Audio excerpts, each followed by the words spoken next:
Hey there. Welcome. Just settle in for a moment, would you? However you're lying right now, wherever you are, whatever kind of day it's been, you don't have to do anything else tonight. You've already done enough. The dishes, the messages, the worrying, the little to-do list running circles in the back of your mind. All of it can wait until morning. Right now, there's nothing left for you to carry. So go ahead and let your shoulders drop a little. Let the mattress or the pillow take the weight of your head. That's it. I'm really glad you're here. Honestly. There's something kind of lovely about the fact that, out of everything you could be doing at this hour, you chose to press play on a quiet voice talking softly about the stars. And that's exactly what we're going to do tonight. We're going to take a slow, gentle wander through some of the most calming, most beautiful, most quietly astonishing facts about the universe. Not to keep you awake, not to blow your mind or get your heart racing. Quite the opposite, actually. We're going to use the sheer soft vastness of space as a kind of blanket, something to rest under, something to let your thoughts float up into until they get so light and so far away that you drift right off to sleep without even noticing the moment it happened. Because here's the thing about the universe. It is unimaginably huge. And yet, strangely, thinking about how huge it is tends to make everything feel softer, smaller, more manageable. All those things that felt so heavy today, out there, against the backdrop of 100 billion galaxies, they loosen their grip a little. They don't disappear, not exactly. They just find their proper size. And that, I think, is one of the kindest gifts the night sky has to offer. Now, before we drift too far, let me say one quick thing, and I'll keep it as gentle as everything else. If you enjoy these slow, sleepy journeys, if this is the kind of voice and the kind of pace that helps you unwind at the end of the day, it would mean the world if you tap that like button and subscribe to the channel. No rush, no pressure. You can even do it half asleep with one lazy thumb. It's a small thing, but it genuinely helps these quiet little videos find their way to other tired souls who are lying awake somewhere, staring at the ceiling, hoping for something to help them rest. That's really the whole reason I do this. To help you sleep. One sleepy soul at a time. And with that little bit of housekeeping tucked away, we don't have to think about it again. It's just you, me, my voice, and the whole wide cosmos from here on out. So let's begin the way all the best nights begin. Slowly. Take a breath in through your nose, nice and easy. Not a big dramatic one, just a comfortable, ordinary breath. The kind you'd take if you were sinking into a warm bath. Hold it for the tiniest of moments, and let it go, slow and quiet, like a cloud unspooling across an evening sky. Good. Let's do that one more time together. In, gently, and out. Feel how, with each breath, you sink a little deeper into wherever you're resting, a little heavier, a little more still. I want you to picture something for me. Nothing complicated. Just imagine you're lying on your back in a wide open field somewhere far, far away from any city. No streetlights, no headlights, no glowing screens anywhere near you. Just soft grass beneath you, cool and a little damp with the evening air, and above you, the sky, the real sky, the kind of sky most of us hardly ever get to see anymore. And as your eyes adjust to the darkness, more and more stars begin to appear. First, just a handful of the bright ones, then hundreds, then thousands, and then, stretching from one horizon all the way to the other, a great pale river of light, the Milky Way itself, our home, spilled across the dark like someone tipped over a jar of glowing dust. That's where we're headed tonight, up there, and I promise you, we'll take it slowly. There's no schedule. There's nowhere we need to be. We have all the time in the world, and then some, because as you're about to find out, the universe has more time and more space than any of us could ever truly wrap our minds around. And rather than being frightening, that turns out to be one of the most peaceful thoughts there is. Let me start you off with something soft and simple, just to ease us in. When you look up at the night sky, at all those stars twinkling and shimmering away, you might think you're looking at things happening right now. But you're not. Not really. You're looking into the past. Every single point of light up there is old news. The light left those stars a very, very long time ago. And it's been traveling across the emptiness of space ever since, just to reach your eyes tonight. Some of that light has been on its journey for hundreds of years, some for thousands, some for millions. So when you gaze up at the heavens, you're not really seeing the universe as it is. You're seeing a kind of scrapbook, a collection of moments from long ago, all arriving at once, all landing gently in your eyes as you lie there in the grass. Isn't that a lovely thought? The whole night sky is a memory, a soft, glowing postcard from the deep past. And take the nearest star to us, our own sun.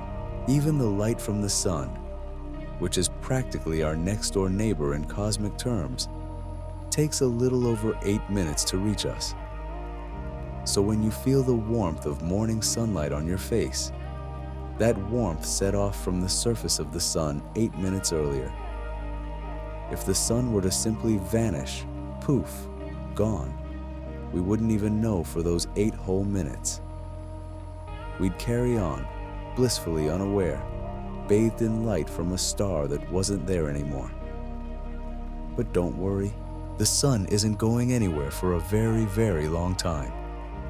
Billions of years, in fact. It's a steady, patient old thing, and it'll keep on shining long, long after tonight, long after all our tomorrows. So there's nothing there to trouble you. Just a warm, dependable light, doing what it's done every single day for around 4.5 billion years. 4.5 billion years. Say that softly to yourself. That's how old our sun is. And already, right at the start of our little journey, we've run into a number so enormous it barely means anything at all. And that's all right. You don't need to understand it. You don't need to hold it in your head. In fact, tonight, I'd like you to do the opposite. Let these big numbers wash right over you, like waves rolling gently onto a beach at night. They don't ask anything of you. They're just there, rolling in, rolling out, while you rest. Here's another gentle one to sink into. Space is quiet, genuinely, truly quiet. In all those films where spaceships roar past and explosions boom and rumble, well, that's just for our benefit down here. Because out in the vast emptiness between the stars, sound simply cannot travel. Sound needs something to move through, air or water, or some kind of material to carry the vibration along.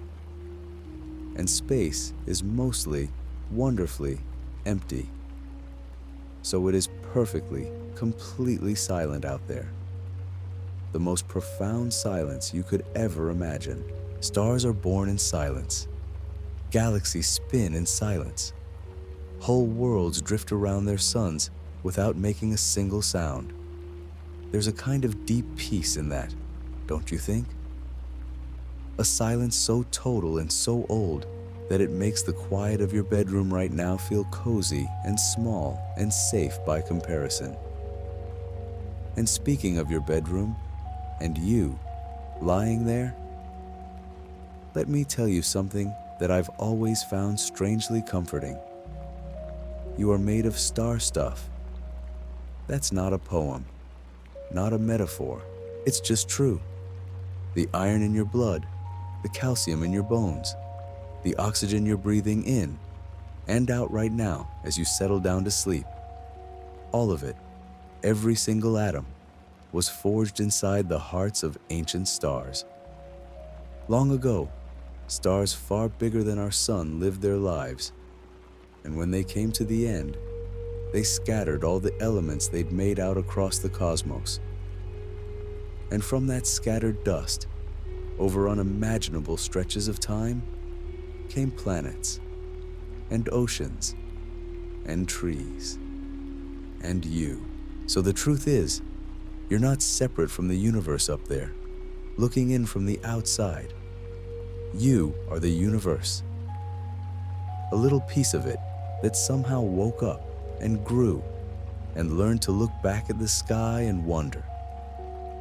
Isn't that something to rest easy on? You belong up there just as much as any star. Let that settle over you for a moment. There's no rush. Now, I should tell you a little about how the rest of tonight is going to go, so your mind knows it can let go and just follow along. We're going to keep drifting like this, slow and easy, from one soft fact to the next. We'll wander out past the moon and the planets of our own little neighborhood. We'll talk about the gentle giants of the solar system and the quiet, icy edges way out at the far reaches where the sun is just another bright star among many. We'll float out among distant galaxies, and we'll touch, very lightly, on the great mysteries, the things even the cleverest minds don't fully understand yet, but will never linger anywhere that feels heavy or frightening. That's not what tonight is for. Every step of the way, my only job is to keep my voice low and steady, and to guide you gently down, deeper and deeper, until sleep just takes you. So you really don't have to concentrate. You don't have to remember any of this. If your mind wanders off partway through a sentence, that's perfect. That's exactly what's meant to happen. If you fall asleep before I've even finished this first part, then wonderful. That means it's working, and I'll be here anyway, murmuring softly to the dark, carrying on the journey, whether you're awake for it or not. There's no test at the end, nothing to get right. Just let the words become a kind of background hum, like distant waves, or wind in the trees, or the soft ticking of a clock in another room. Let's take one more slow breath together before we go any further. In, nice and gentle, filling your chest just a little, and out, letting everything soften. Feel your jaw unclench. Let your tongue rest away from the roof of your mouth. Let the little muscles around your eyes go loose and heavy. Feel your hands, wherever they are, growing warm and still. There's nowhere to go, nothing to fix, nothing to solve. The whole enormous universe has been turning quietly for nearly 14 billion years without needing a single thing from you. And it'll keep right on turning while you rest. You are allowed tonight to be completely off duty. I think that's one of the most soothing things about looking up, really. The universe doesn't hurry. Stars take millions of years to form. Galaxies take billions of years to swing around just once. The great slow dance up there has been going on since long before the first ocean formed on this little planet of ours. And it'll carry on long, long after tonight is forgotten. There's no deadline out there, no rushing, no one's running late among the stars. And for just a little while, lying here, you get to move at that same unhurried cosmic pace. Slow, patient, timeless. So let's keep going, shall we? Softly now, we'll drift up off this grassy field, up past the tops of the trees, up through the cool night air, higher and higher, past the clouds, past the last little lights of the world below, out to where the sky turns from deep blue to black, and the stars stop twinkling and shine steady and clear. Don't worry about how we're getting there. There's no rocket, no engine, no rush of speed. Just imagine yourself floating up, weightless and calm, like a feather caught in the gentlest possible breeze, rising higher with every slow breath you take. And as we rise, let everything that felt so important today grow smaller beneath you. The house, the street, the town, all of it shrinking away, quiet and peaceful, until it's just a scattering of tiny lights. And then not even that, just you, drifting up into the great soft dark, ready to hear a few more of the most relaxing things there are to know about this enormous, ancient, beautiful universe we all get to be a tiny, glowing part of. Take your time. We've barely even begun. And I'll be right here, voice low and slow, all through the night. And now we're up here, you and me, floating gently in that great soft dark, with the whole earth hanging quietly below us. Isn't it strange and lovely to think that everything you've ever known, every person you've ever met, every worry you've ever carried, is all down there on that one little blue ball, small enough now that you could almost cover it with your thumb. All of it. Every ocean, every mountain, every city, every song ever sung, every meal ever shared with someone you love. All of it wrapped up in that soft, glowing marble turning slowly in the black. There's a photograph taken a long, long way from home, where the earth shows up as nothing more than a tiny pale dot, barely a speck, caught in a stray beam of sunlight. Just a single, gentle point of light in all that darkness. And when you really let that sink in, it doesn't have to feel lonely at all. It can feel like the coziest thing in the world. Because that little dot is home. That's where the warm beds are, and the sleeping cats, and the kettles slowly cooling on kitchen counters. That's where you are right now, tucked in, safe and drifting. One small, warm point of light in a very big, very quiet universe. And that's rather beautiful, isn't it? Let's turn our gaze outward now, away from home, out toward that steady old friend that lights our days. The sun. From up here, it doesn't hurt to look at it in your imagination. So let yourself picture it, huge and golden and calm. You know, the sun is so enormous that if it were hollow, you could pour more than 1,000,000 Earths inside it and still have room to spare. More than 1,000,000. And yet, for all its size, it's really quite a gentle thing when you think about the pace it keeps. It's been shining, steady, and reliable for around 4.5 billion years, and it's only about halfway through its long, long life. It's in no hurry at all. It just glows, quietly, patiently, turning tiny bits of itself into warmth and light, and sending them drifting out across the emptiness. And here's something soft to rest your mind on. That sunlight, the same light that warms your face on a summer afternoon, began its journey in the very heart of the sun an unimaginably long time ago. Deep in the core, a little packet of energy can bounce around, bumping and wandering for tens of thousands of years before it finally reaches the surface and leaps out into space. Tens of thousands of years just to escape the sun. And then, once it's free, it crosses all that distance to reach us in only a little over 8 minutes. Isn't that a gentle sort of thought? The warmth on your skin took ages and ages to find its way out, and then hurried the rest of the way just to say hello. There's no rushing the important part, only patience. Now let's drift a little further out, past our own warm star, and think for a moment about just how much room there is between things up here. Space is mostly, wonderfully, empty. If you were to shrink the sun down to the size of a beach ball and set it in the middle of a quiet field, the Earth would be a little peppercorn rolling along about 26 paces away. And the next nearest star, you'd have to walk to another field entirely, hundreds and hundreds of kilometers off before you'd find it. That's how much soft, silent space sits between one star and the next.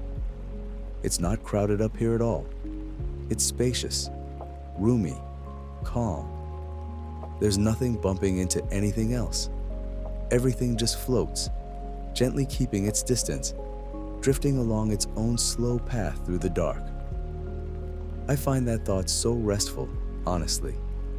All that emptiness, all that quiet, no traffic, no noise, no jostling crowds, just vast, open, velvet space, and here and there, a warm little light burning softly, minding its own business, keeping its own company across distances too big to properly imagine. And you're floating right there in the middle of it all, breathing slow, wrapped in the hush. Let's talk about the moon for a moment, because the moon is a lovely thing to fall asleep thinking about.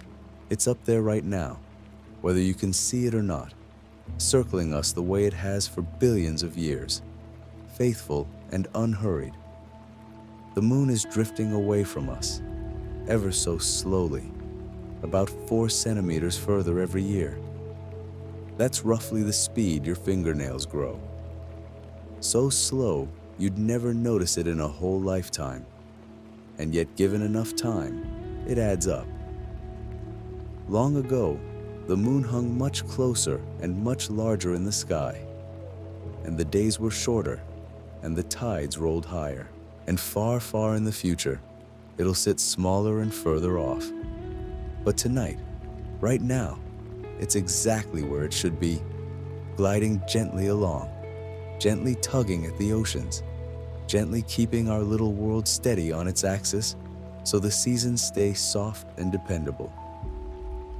A quiet companion, keeping watch while the world sleeps. And did you know that the same face of the moon always looks toward us? It turns just once for every trip it makes around the Earth. So it keeps one gentle side forever pointed our way, like a friend who never quite looks away. For all of human history, everyone who's ever gazed up at the moon has seen the very same patterns, the same soft gray seas and pale highlands. Your grandparents saw it. Their grandparents saw it. People thousands of years ago, lying on the grass just like you, looked up and saw exactly the same friendly face glowing back at them. There's something deeply comforting in that, I think. A constant. Something that doesn't change, watching over all of us in turn, night after night after night. Those gray patches on the moon, the ones that make the shapes people have imagined into faces and rabbits and all sorts of things over the centuries, are actually vast plains of ancient, hardened rock, left over from a time when the moon was young and warm and molten in places. They've been sitting there, still and silent, for billions of years. Not a breath of wind to stir them, no rain to wear them down. The footprints left by the handful of people who've walked up there are still perfectly pressed into the dust, exactly as they were made. And they'll stay that way for millions of years to come, because there's simply no weather up there to sweep them away. Imagine that. A footprint that outlasts empires, a single quiet step preserved in the gray dust, while whole ages come and go down here on Earth. Let that idea settle over you like a warm blanket. Up there, everything holds still. Everything keeps. There's a kind of eternal calm to it, a stillness so complete it's hard to even picture from down here, where the wind is always moving and the leaves are always rustling, and something is always going on. But up on the moon, in the shadow of a crater, nothing has moved for longer than there have been human beings to see it. Just silence and starlight and stillness, patient and unbroken. Now let your mind wander a little further out, past the moon, out toward the other worlds that circle our sun alongside us. Our neighbors. There are worlds out there so different from our own that they almost sound like dreams. There's a planet wrapped in thick golden clouds where it rains, but the rain is made of something like acid and never quite reaches the ground. There's a great red world, cold and rusty and quiet, with the tallest mountain in the whole solar system, a volcano so vast and so gently sloped that if you were standing on it, you might not even realize you were climbing. It rises nearly 3 times higher than the tallest mountain here on Earth, and yet it slopes so softly and so wide that walking up it would feel like strolling across an endless, gentle hill. And further out still, there are the giants, enormous, swirling worlds made mostly of gas, so big that all the other planets could fit inside the largest of them with room left over. On one of them, there's a storm, a great soft swirl of cloud that's been turning slowly for hundreds of years, wider across than our entire planet. But don't picture it as something frightening. From far enough away, it's just a gentle, creamy swirl, drifting round and round, round and round, like cream stirred slowly into coffee and never quite mixing in. Everything up there moves at that same unhurried, dreamlike pace. Nothing sharp, nothing sudden. Just slow, vast, patient motion, turning through the dark. There's a planet out there wearing the most beautiful rings, wide shimmering bands that look solid from a distance, but are really made of countless billions of tiny pieces of ice, each one drifting along its own quiet orbit, catching the far-off sunlight. Some of those icy pieces are as small as a grain of sugar. Some are as big as a house, and they all sail along together, silently, gracefully, forming those great glowing hoops that have circled that world for a very long time. If you could stand on that planet and look up, the rings would arch across the whole sky like a pale glittering bridge, so faint and so delicate they'd hardly seem real at all. Just a soft ribbon of light hanging silently overhead. Doesn't it make you feel wonderfully small and wonderfully safe?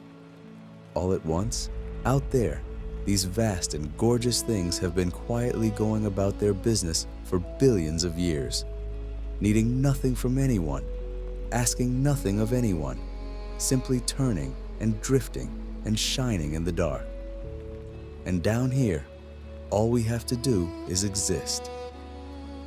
All you have to do tonight is rest. To lie here and breathe and let the great slow machinery of the cosmos hum along without you for a while. It managed perfectly well before you arrived, and it'll manage perfectly well while you sleep. You can set it all down. You can let go. Feel how heavy your body is becoming now, sinking a little deeper into wherever you're lying. Feel the gentle weight of your arms, your legs, your head. That's your body letting go, one small piece at a time. The same way a leaf lets go of a branch in autumn and drifts down, slow and easy. With no effort at all. You don't have to make sleep happen. You never did. You just have to stop holding yourself back from it and let yourself drift.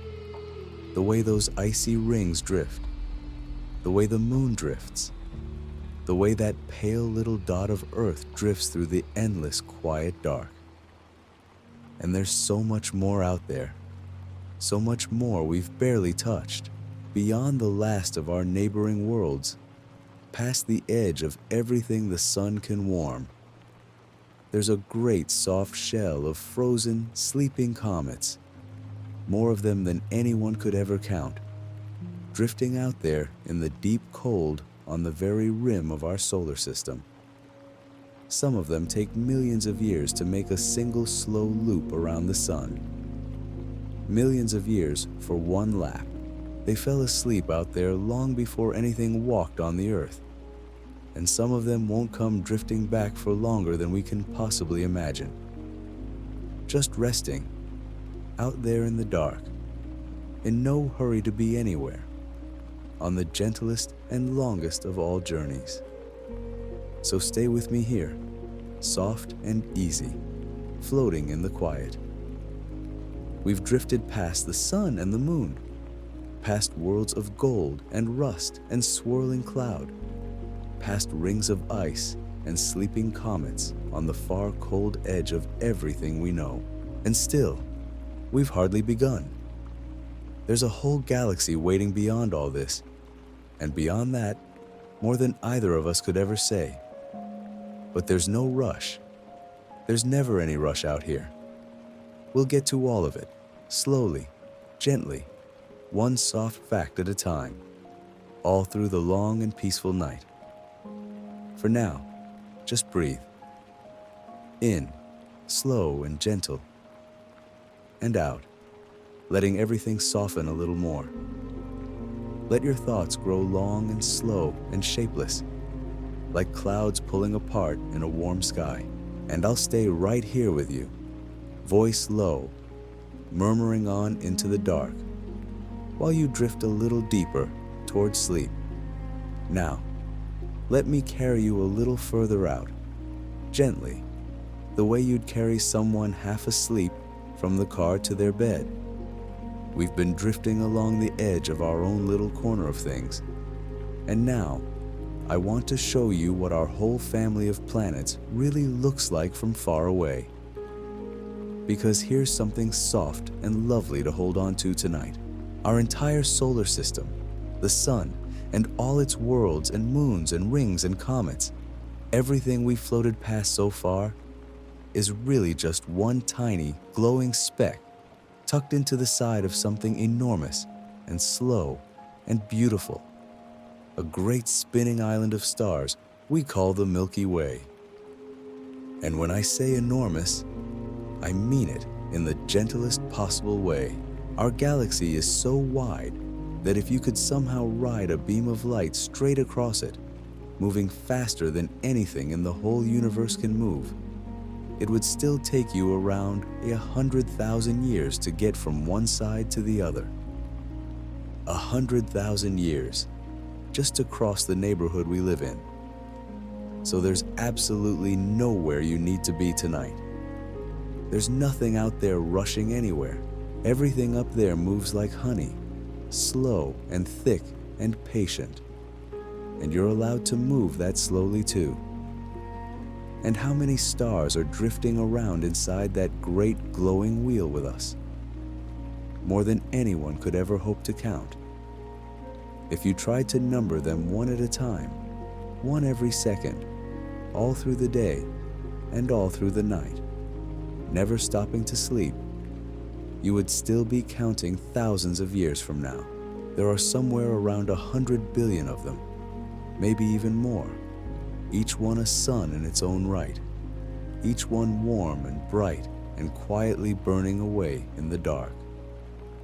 And nearly every one of them is so unimaginably far off that its light has been traveling toward us for hundreds or thousands or even millions of years, just to arrive as the faintest little pinprick in our night sky. Isn't that a soft thing to think about? When you look up at a star, you're seeing something as it was long, long ago. You're looking into the gentle past, into light that set out on its journey before you were ever born. Let that settle over you like a second blanket, warm and heavy. All those suns turning slowly through the dark, in no hurry at all.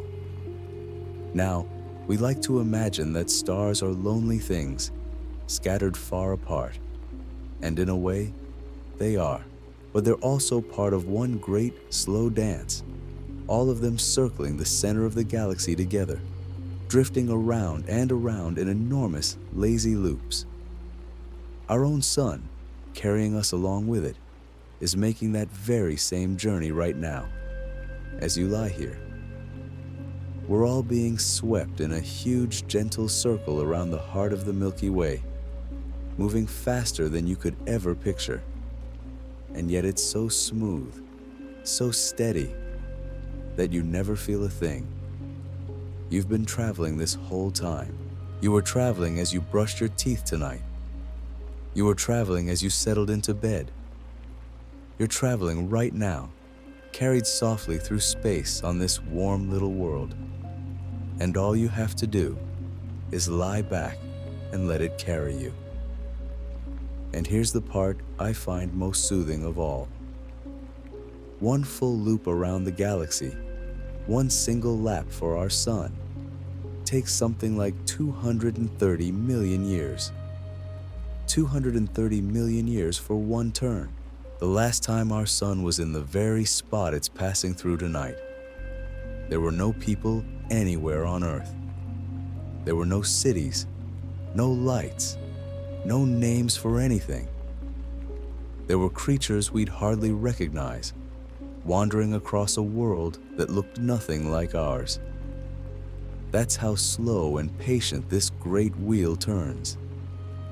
So whatever felt urgent today, whatever little worry was buzzing around in your head, you can let it go soft and quiet now. On a clock that slow, nothing you're carrying tonight needs to be solved this very moment. It can wait. Everything can wait until morning.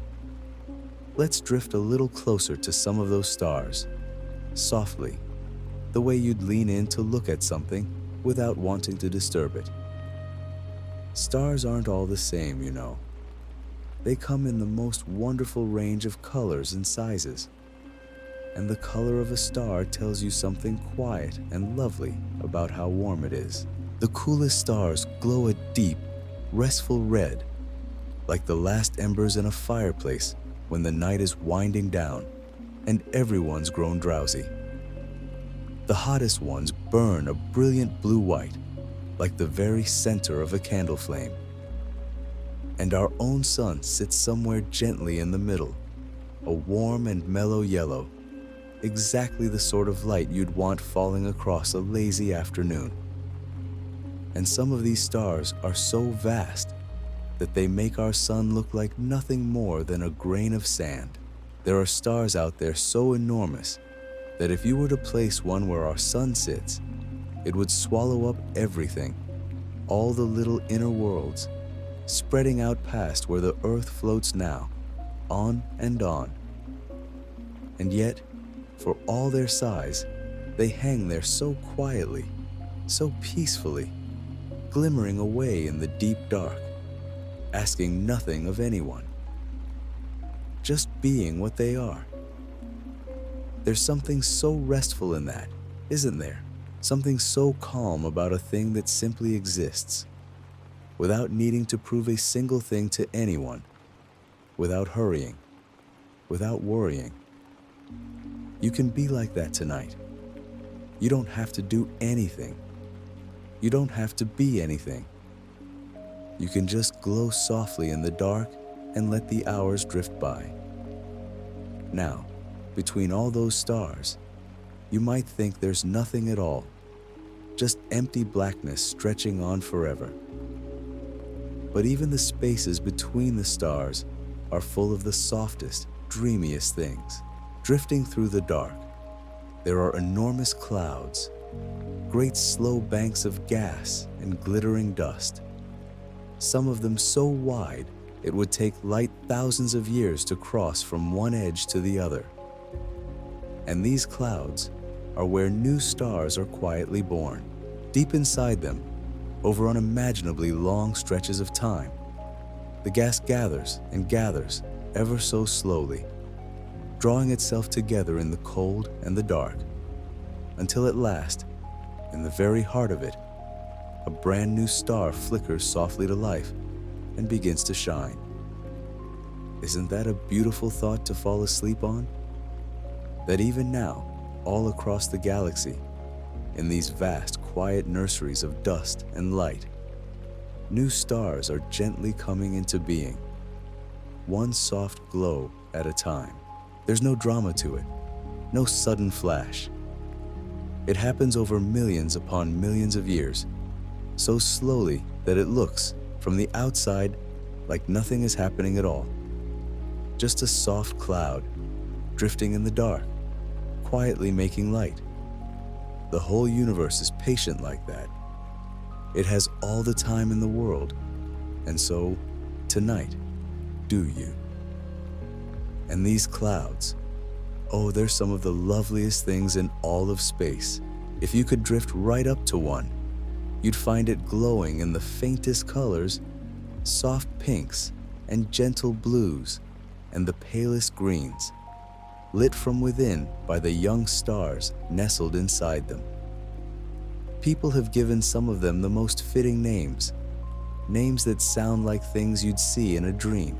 There's one shaped like the wings of a great butterfly, and another that looks for all the world like a soft veil of cloth hanging in the dark, and another that curls like a wisp of smoke rising from a candle just after it's been blown out.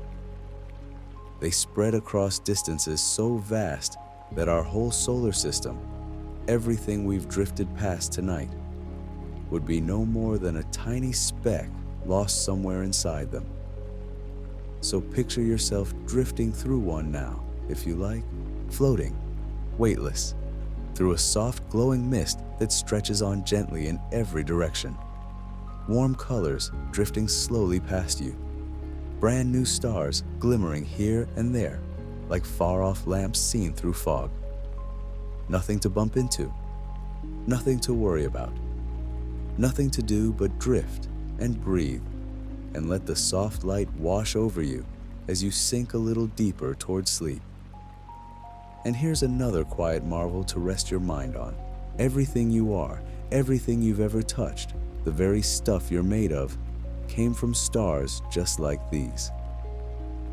Long ago, some of those great stars grew old, the way all things do, and when they came to the end of their long lives, they scattered themselves gently back out into space, spreading the elements they'd made deep in their hearts across the dark. And out of that scattered stardust, over billions of patient years, came new stars, new worlds, and eventually, us. The iron in your blood, the calcium in your bones, the little sparks of light behind your eyes, all of it was once cooked up in the warm heart of some long-gone star. You are, quite literally, made of starlight that's been resting and gathering and settling for billions of years, just to become you, lying here, warm and safe, drifting off to sleep. So when you look up at the night sky, you're not really looking at something separate from yourself, something far away and cold and foreign. You're looking at family. You're looking at where you came from, and in the softest way, at where everything will one day return. There's nothing frightening in that. It's the gentlest thing in the world, really. You belong up there just as much as you belong down here in your bed. You're part of it all. One small, sleepy piece of a universe that's been quietly turning stardust into life for longer than any of us can imagine. Let that carry you now, soft and slow. You don't have to hold the thought tightly. Just let it drift through you the way starlight drifts through the dark, arriving so gently you barely notice it's there. All those stars, all those glowing clouds, all that slow and patient light, turning and drifting and shining, and you among them, sinking softly downward into rest. We've come such a long, gentle way tonight, you and I. We've floated up off the earth and out past the moon, drifted by the great swirling worlds and their delicate rings, past the sleeping comets on the cold, far edge of things, and out into the wide, slow wheel of the galaxy itself, with its 100 billion softly burning suns. And do you know, even now, we've only wandered through the smallest corner of everything there is. Beyond our galaxy, there are more galaxies, more than there are grains of sand on every beach on Earth, each one filled with its own countless stars, its own quiet worlds, its own soft glowing clouds. But there's no need to reach for any of that tonight. It'll all still be there, drifting patiently in the dark, whenever we care to wander out and see it. For now, there's nowhere to go and nothing to do. Just let yourself keep sinking, slow and easy, into the warmth of wherever you're lying. Let the great slow wheel of stars keep turning far overhead, without needing a single thing from you. Let the new suns keep quietly kindling in their clouds of dust, and the old ones keep glimmering on, and the whole vast, gentle machinery of the cosmos keep humming softly along, the way it always has, the way it always will, while you rest here, small and safe and held, drifting deeper and deeper toward the soft and welcoming dark of sleep. There's something else I've always loved thinking about as I drift off, and it's this. When you look up at a star, any star, you're not really seeing it as it is right now. You're seeing it as it used to be.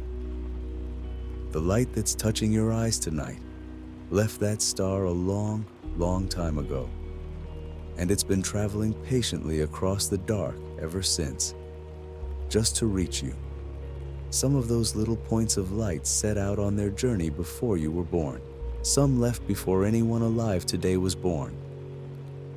And a few of them have been sailing toward us for so long that the stars themselves have already grown old and changed while their light was still on its way. So in a very gentle sense, when you gaze up at the night sky, you're looking into the past. You're seeing a kind of memory of the universe, soft and glowing and preserved, arriving right on time to keep you company as you fall asleep.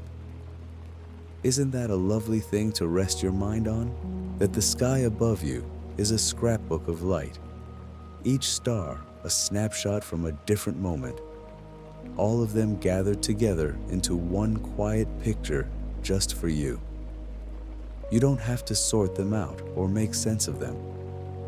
You can simply let them shine, knowing that every one of those little lights has traveled further than you could ever walk in 1,000 lifetimes. And it's come all this way just to settle gently over you now. And here's something soft and surprising about those stars. Something that might make you smile a little as you sink down. They're not really the tiny pinpricks they look like from down here. Every single one of them is an enormous, blazing sun, some of them far bigger and brighter than our own. They only look small and faint because they're so unimaginably far away, If you could somehow drift close to one of those distant specks, you'd find it roaring with light and warmth, exactly like the sun that rises over your window each morning. It's only the great, patient distance in between that softens them into those quiet, twinkling little dots. Distance has a way of making even the fiercest things look calm and gentle, doesn't it? And maybe there's a small comfort in that too, that from far enough away, everything looks peaceful. Speaking of that soft twinkling, have you ever wondered why the stars seem to shimmer and dance the way they do, while the moon and the planets shine steady and still? It's not the stars themselves doing it. Up in the deep dark, they burn as calm and constant as anything. The twinkling happens right here, close to home, in the thick blanket of air wrapped around our world. As the starlight slips down through all those slow-moving layers of atmosphere, it gets nudged this way and that, just a little, over and over. And by the time it reaches your eyes, it seems to flicker and sparkle. So that gentle shimmer you see on a clear night is really the light passing through the very air you're breathing. The same air that's filling your lungs slowly right now, rising and falling, soft and even. The stars are steady. It's only our warm, breathing world that makes them seem to shiver, like candlelight seen through a window on a winter evening. Let that thought drift by, soft and unhurried. There's no need to hold on to it. Just let it settle somewhere quiet in the back of your mind. One more gentle thing to keep you company in the dark. Now, I want to tell you about a color, of all things, because I've always found this one strangely soothing. A while back, some patient people decided to take all the light from all the galaxies they could see, every star, every glowing cloud, every distant sun, and blend it together to figure out what single color the whole universe would be if you could mix it all into one. And you might think it would come out a deep, dramatic blue, or a fiery gold, or the black of space itself. But it wasn't any of those. When they averaged it all together, the color of the entire universe turned out to be the softest, palest shade of cream, a gentle sort of warm ivory, a little like milky coffee, or the color of a pearl, or the inside of a seashell. Someone even gave it a sweet, sleepy little name. They called it Cosmic Latte. Isn't that lovely? All those countless fierce and blazing suns, all that wild and roaring light. And when you gently fold it all together, what you get is a warm, quiet cream, the very color of comfort. The color of the whole universe is about as calming as a color could possibly be. Hold that in your mind for a moment as you breathe. The universe, at its gentlest, is the color of warm milk before bed. There's something so fitting about that, something that makes the whole vast thing feel a little more like home. And here's another one, soft and slow, to carry you further down. You've probably heard of the great ringed world out there, the one wrapped in those wide, delicate bands of ice and dust. Well, that whole enormous planet, for all its size, is lighter than you'd ever guess. It's made mostly of the lightest sorts of gases, so loosely packed together that if you could somehow find an ocean big enough to hold it, that giant ringed world would actually float. It would bob there on the water like a beach ball, rings and all. The only planet in our whole family light enough to do such a thing. Just picture it for a moment, drifting gently on some vast, impossible sea, turning ever so slowly, its rings casting soft shadows across the water. It's a silly, gorgeous thought, and it's the kind of thing I like to let float through my head as I'm sinking down towards sleep. A planet that floats, quiet and weightless, the same way you're feeling quiet and weightless now. Those rings, by the way, aren't solid at all.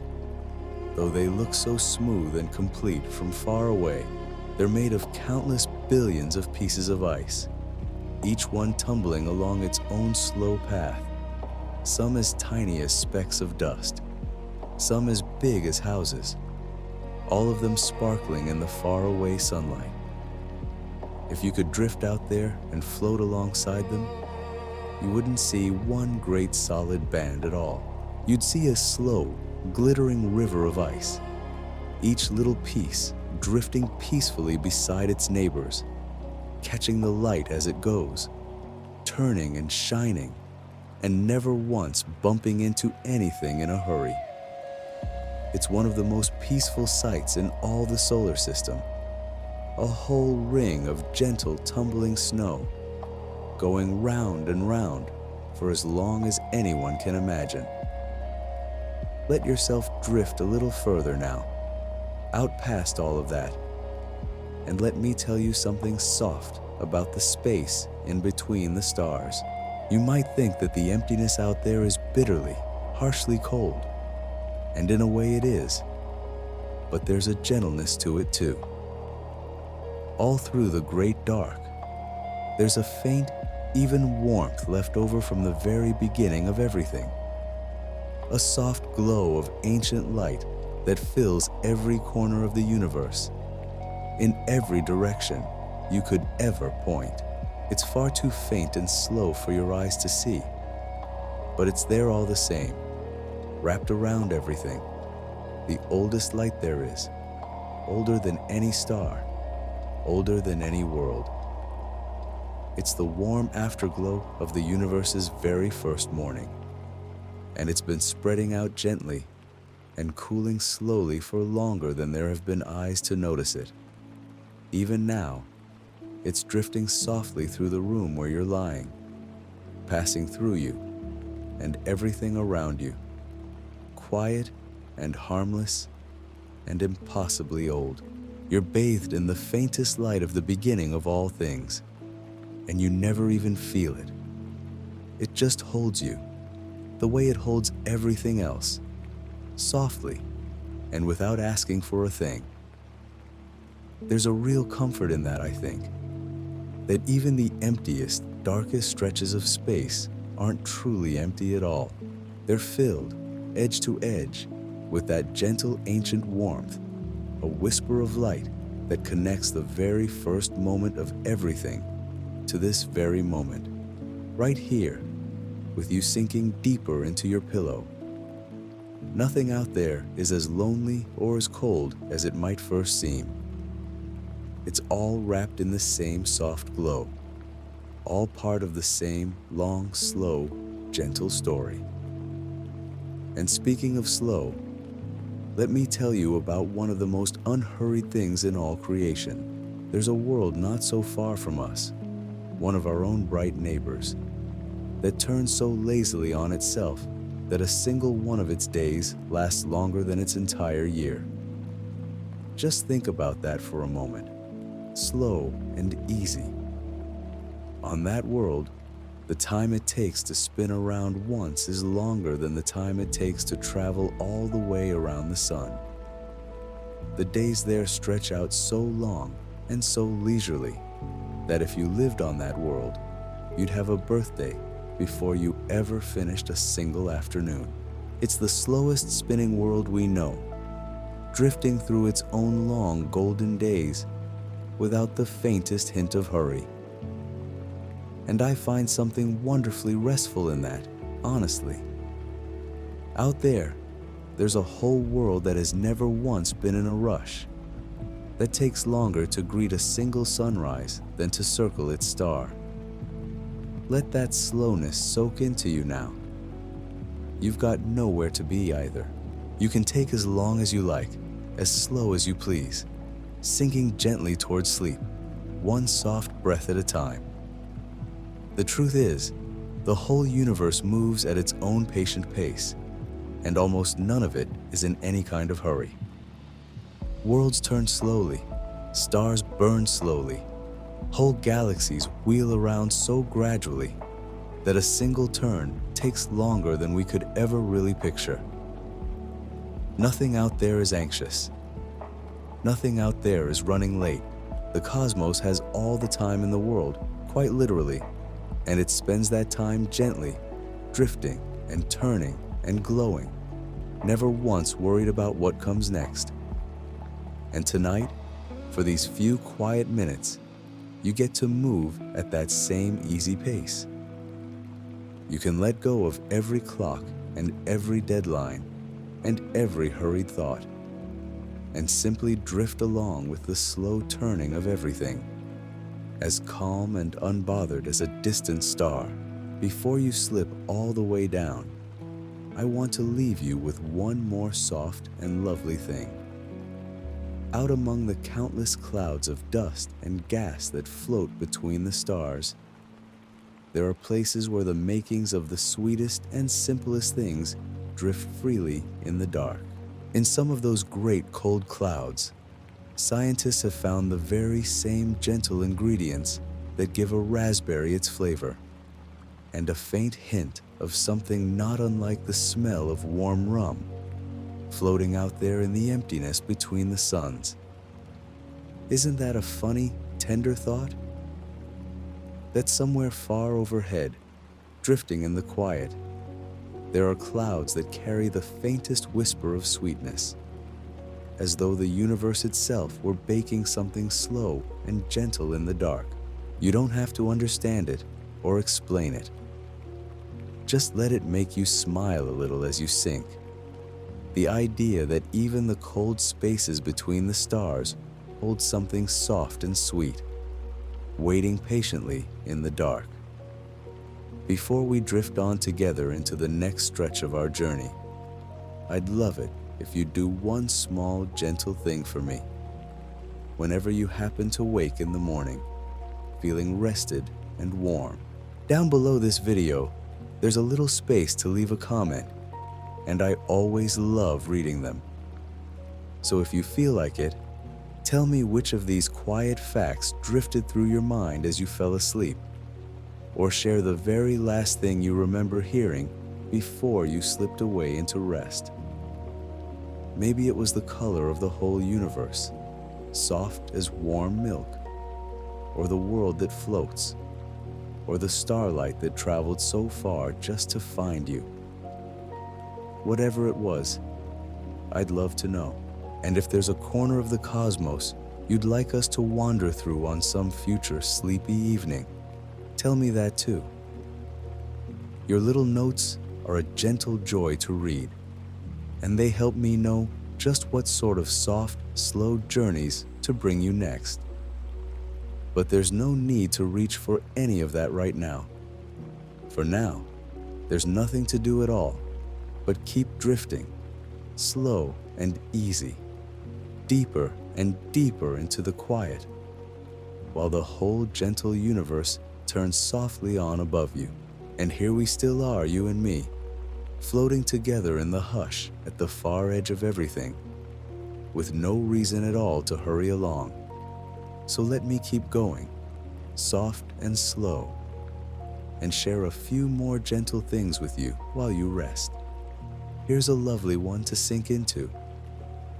You know how heavy things feel down here, how your body presses into the bed, how a full cup of tea has a certain weight in your hand. Well, out in space, far from any world pulling on you, all of that simply melts away. There's no up and no down, no floor to press against, nothing to hold you in place. You just drift, gentle and free, turning ever so slowly if you gave yourself the tiniest push. And here's the tender part. Your body, right now, sinking into the mattress, is doing the exact opposite of that floating. It's letting the earth cradle it, letting itself be held. But the feeling of that release, that loosening, that letting go of every ounce of weight is something you can borrow tonight. Let your arms go soft. Let your legs go heavy and loose. Imagine, just for a breath or two, that you're drifting weightless in that warm dark, with nothing to carry and nothing to hold up, simply floating in the quiet. And speaking of floating, let me tell you about the gentlest giant of all the worlds we know. Out there among our neighbors is a great pale planet, wrapped in soft golden bands, so light and airy for its size that if you could somehow find an ocean big enough to set it in, it would bob right up and float on the surface like a cork. Just picture that for a moment, slow and easy. A whole world, wider than you could ever walk around, so gentle and puffed up with lightness that it wouldn't sink at all. It would simply rest there on the water, turning slowly, glowing in that soft honey color, as calm as a leaf resting on a still pond. There's something so soothing about that, isn't there? The idea that even something so enormous can be so light, so unhurried, so willing to simply float and drift and be. Now let me carry you toward the smaller, quieter things for a while, because not everything out there is vast and grand. Some of it is tiny and tender and easy to miss, circling that great ringed world and the other giant planets too. There are little moons beyond counting, dozens and dozens of them, each one its own small, quiet place. Some are hardly bigger than a mountain. Some are wrapped in ice as smooth as glass. And on one of them, one particular little moon far out in the cold, scientists believe there's a whole hidden ocean, a deep, dark sea of liquid water, sealed away beneath a thick shell of ice. Just imagine it. Beneath that frozen crust, in the endless dark, there's water moving slowly, warm from the gentle squeezing of the world it circles, sloshing softly against the underside of the ice, with no one to hear it, no one to see it, doing what oceans have always done, rocking gently back and forth in the quiet. Isn't that a peaceful thought to hold? A secret sea, hidden and safe, rolling slowly through the dark, patient and undisturbed, out there among the stars. And while we're drifting past these little frozen worlds, here's something soft to rest your mind on. Out there, so far from the warmth of any sun, everything moves at a crawl. On some of those distant moons and far-flung worlds, a single year, one full lap around their sun, takes so long that if you were born there, you might live your whole quiet life and never once see the seasons come all the way around again. Time moves differently out there in the cold. It stretches out, long and slow and gentle, the way a lazy afternoon can seem to go on forever when you've nowhere to be. And tonight, you get a little taste of that too. Feel how the minutes seem to soften and spread out, how there's no rush, no ticking, no pressure to be anywhere. Just the long, slow drift toward sleep, unhurried, as patient as a world that takes a lifetime to circle its sun. Let me tell you something warm now, about the colors of the sky you never get to see. When you look up on a clear night, the stars all seem to shine with more or less the same soft white light. But that's just your eyes being sleepy and simple in the dark. If you could really see them, truly see them, you'd find the night sky is full of color. There are stars that burn a deep, tender red, glowing like the last embers in a fireplace as they settle down for the night. There are stars of soft gold and warm orange, calm and steady and old. And there are others, the young hot ones, that shine a cool and gentle blue, like the very heart of a candle flame. The whole sky is really a garden of colors, scattered across the dark, each little light its own quiet shade. And the reddest, warmest, gentlest ones, the ones glowing like embers, are often the oldest and calmest of all, burning low and slow, in no hurry at all to fade. Just picture that garden of soft-colored lights above you now, reds and golds and quiet blues, all glimmering gently while you rest beneath them. Here's another slow and lovely thought to sink into. You might imagine that stars are lonely things, each one hanging by itself in the dark. But most of them aren't alone at all. All across the galaxy, stars come in gentle pairs, two of them circling each other, slowly, patiently, held close by the soft pull between them. Round and round they go, sometimes taking years to make a single loop, sometimes taking lifetimes. Two little suns keeping each other company in the endless quiet. And some of them dance in threes, or even more. Whole little families of stars turning slowly around one another, glowing softly together in the dark. There's something so comforting about that, isn't there? That even out there, in all that vast and empty space, so many stars have a companion, someone to circle, someone to drift alongside through the long, slow ages. They're not alone up there, and neither are you, wrapped up warm and safe wherever you're resting now. Let that settle over you like an extra blanket, soft and heavy and kind. Because here's the thing about all these gentle facts I've been sharing. You don't need to hold on to a single one of them. They're not here to be remembered or studied or kept. They're just soft little things to let drift through your mind, like clouds passing slowly across a summer sky, here for a moment and then gently gone. Let them come, let them go, and let yourself sink a little deeper with each one. Now, let me carry you out a little further, to something truly vast and truly calm. You've probably seen pictures, at some point, of great glowing swirls of light, whole galaxies caught in a slow and gorgeous spin. Ours is one of those, a grand pinwheel of hundreds of billions of stars, turning so slowly and so smoothly that from the inside you'd never feel a thing. And here's the gentle wonder of it. That whole enormous wheel, wider than anything your mind can really stretch to hold, is turning right now, carrying every star and every world and every little moon around with it, including our own small sun, including this quiet planet, including you, lying here in the soft dark. You are, at this very moment, riding along on the slow turn of an entire galaxy, wheeling gently through space, and you can't feel it at all.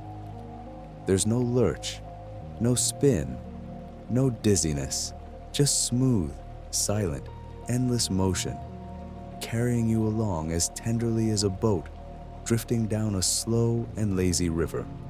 You've been traveling this whole time, without lifting a finger, without a single effort, simply being carried through the dark by something vast and gentle and patient beyond words.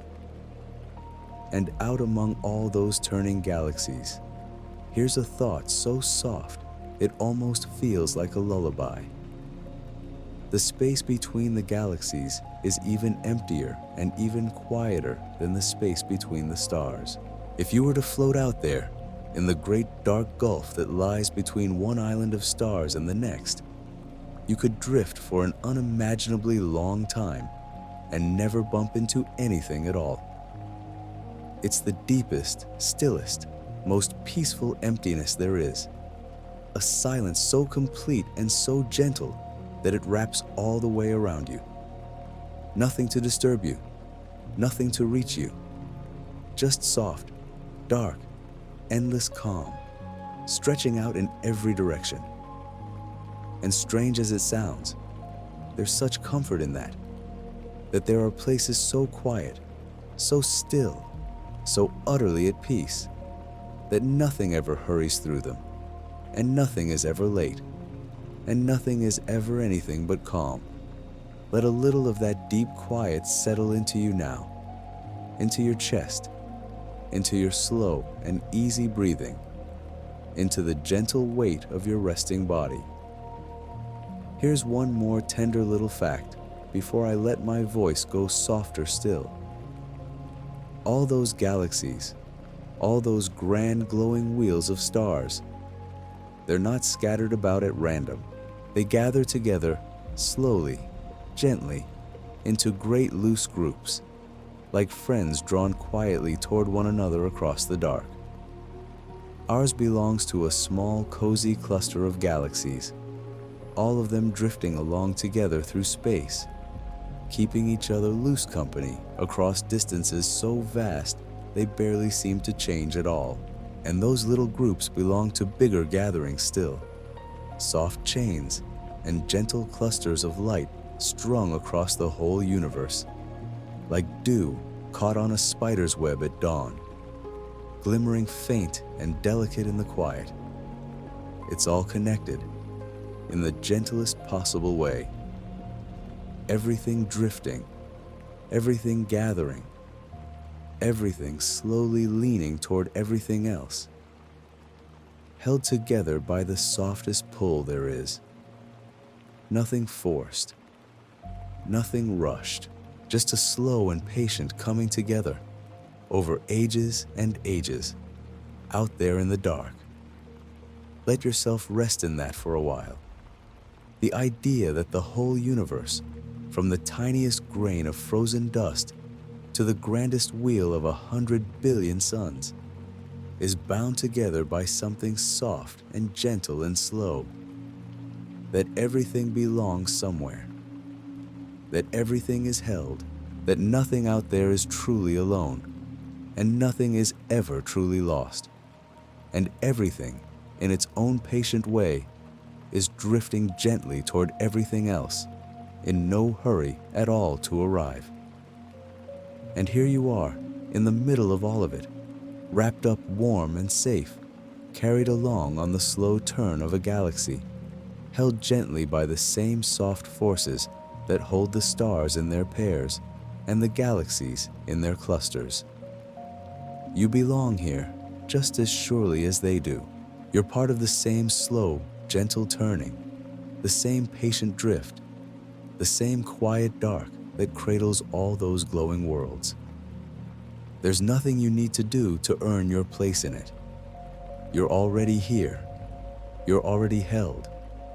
You're already part of the whole soft, sleepy, turning thing. So let your breathing slow just a little more.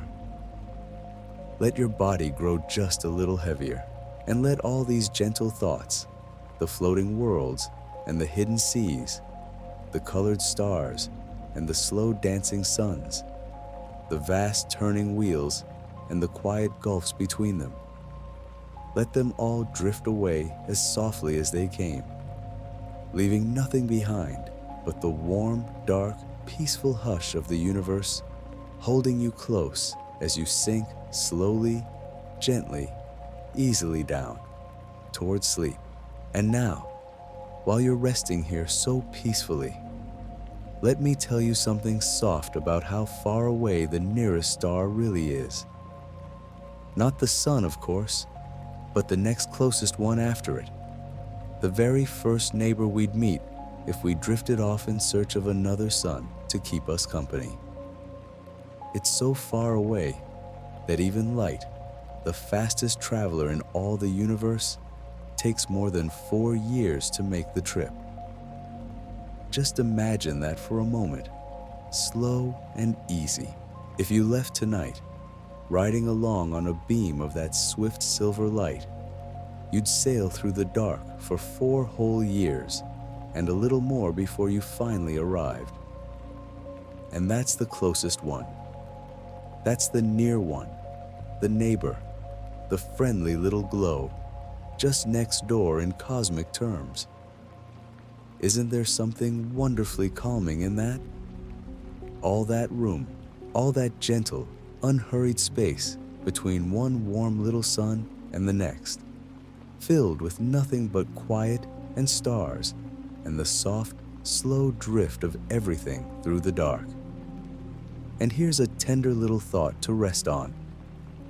That nearest star isn't really one star at all, but three of them, drifting together in a slow and patient dance, circling one another out there in the deep. Two of them are bright and golden, keeping close company, turning around each other the way old friends might lean together over the years.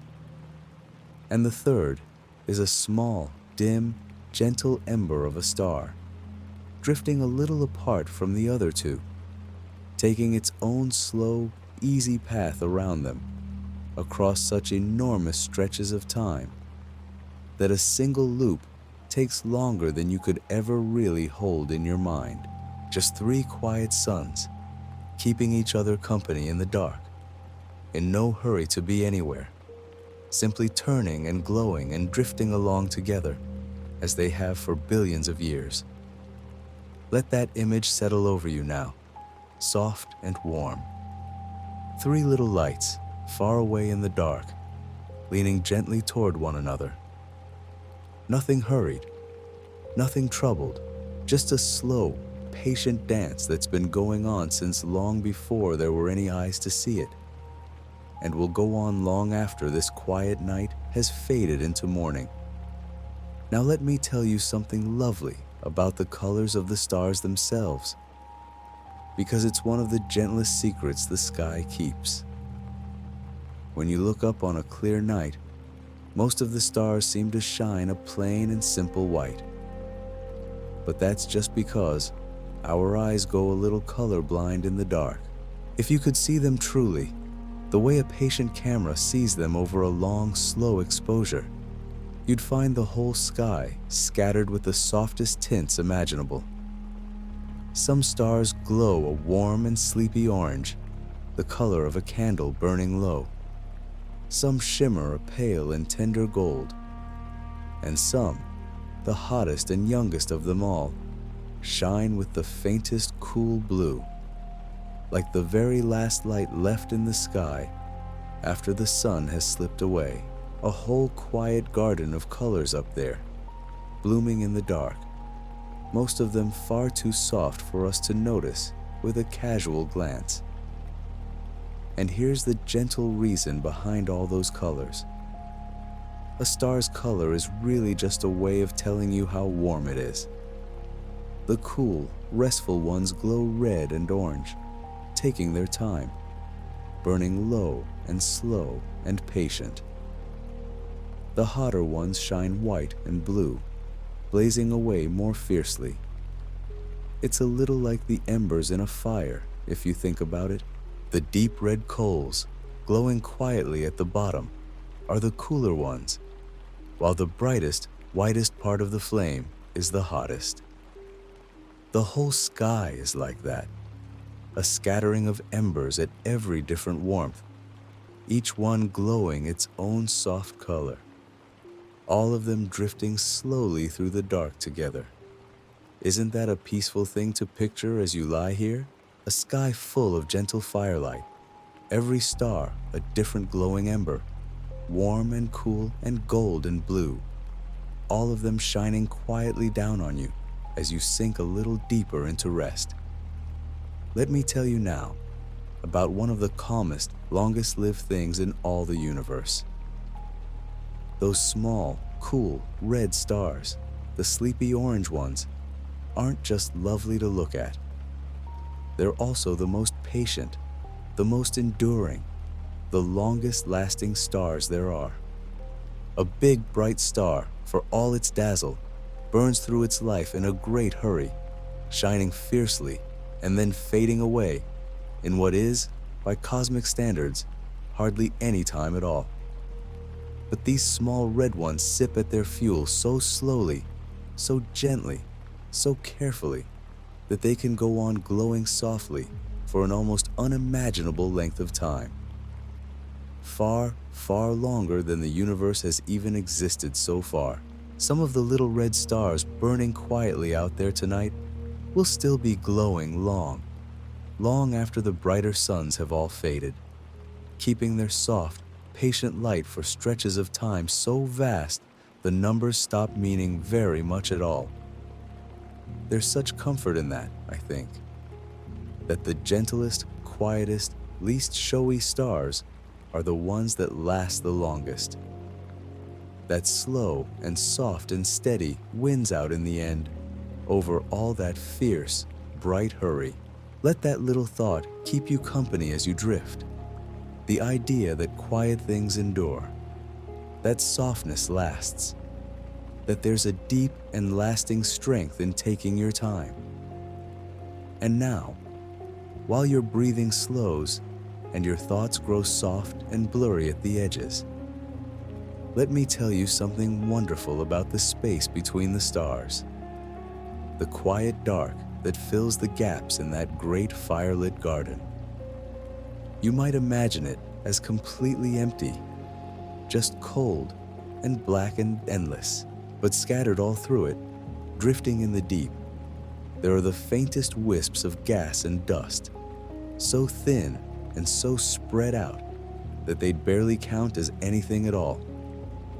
In some places, you'd have to gather up a whole roomful of that space just to collect a single, solitary speck. And yet, given enough time, enough of that patient cosmic time, even those faint and scattered wisps can slowly, gently gather themselves together, pulling in ever so softly over ages and ages, until at last, in the quiet dark, a new star begins to glow. Everything out there is so patient. Nothing is ever really wasted. Even the thinnest, faintest, most scattered little breath of dust in the emptiest corner of space is slowly drifting toward becoming something warm and bright, in its own slow and gentle time. Let that settle over you now, soft and heavy. The idea that out there in the great quiet dark, even the emptiest places are slowly, patiently making light. That nothing is truly lost. That everything, given time enough, drifts gently back toward warmth and toward glowing and toward becoming something new. Here's one more soft and lovely thing before I let my voice go quieter still. You've felt, on a clear, cold night, how the stars seem to fill the whole sky, more of them than you could ever hope to count. But here's the gentle truth. Every single star you can see with your own eyes, every last twinkling point of light from horizon to horizon, belongs to our own galaxy. Everyone. All those thousands of stars are our near neighbors, close cousins, gathered in the same great glowing wheel that carries us along. And beyond them, past all the ones we can see, there are so many more, uncountable more, spread out through the rest of our galaxy and far beyond it, that the few thousand we can pick out with our eyes are just the very nearest, the very closest, the softest handful of lights right here in our own quiet corner. Just think of that. Everything you've ever wished upon, everything you've ever traced into pictures overhead, every star that's ever caught your eye on a walk home in the dark. All of it is family. All of it is close. All of it is right here beside us, drifting along together through the night. There's such a warm and homely feeling in that, don't you think? That the whole sky, you know, the whole shimmering scatter of stars you've gazed up at your entire life, is really just your own neighborhood, your own little pocket of the universe, full of familiar lights that have been keeping you company all along. And now let your thoughts grow softer and slower still. and let me leave you with something gentle about the way starlight travels to reach you. When that light finally arrives, after crossing all those long and patient years of dark, it slips into your eye as softly as a feather settling on still water. It has come so far.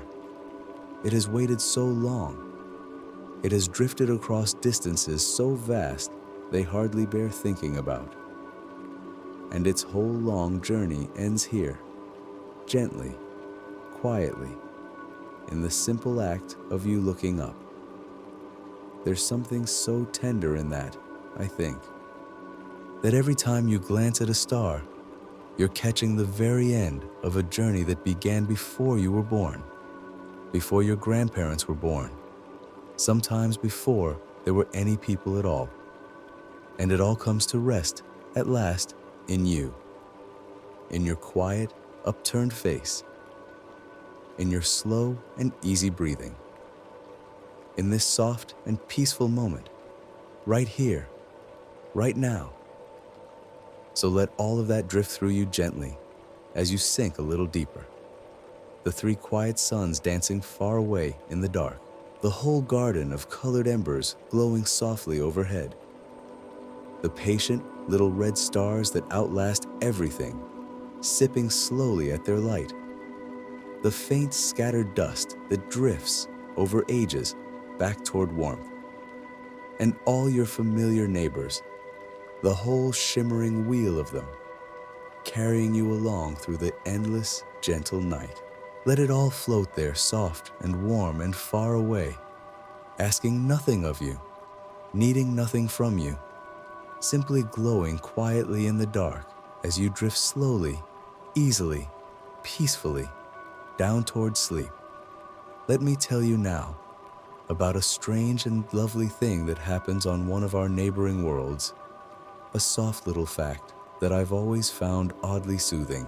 There's a planet not so far from us, wrapped in thick, pale clouds, that turns on itself so very, very slowly that a single day there, one full turn from one sunrise to the next, actually lasts longer than its whole year. Just imagine that for a moment, slow and easy.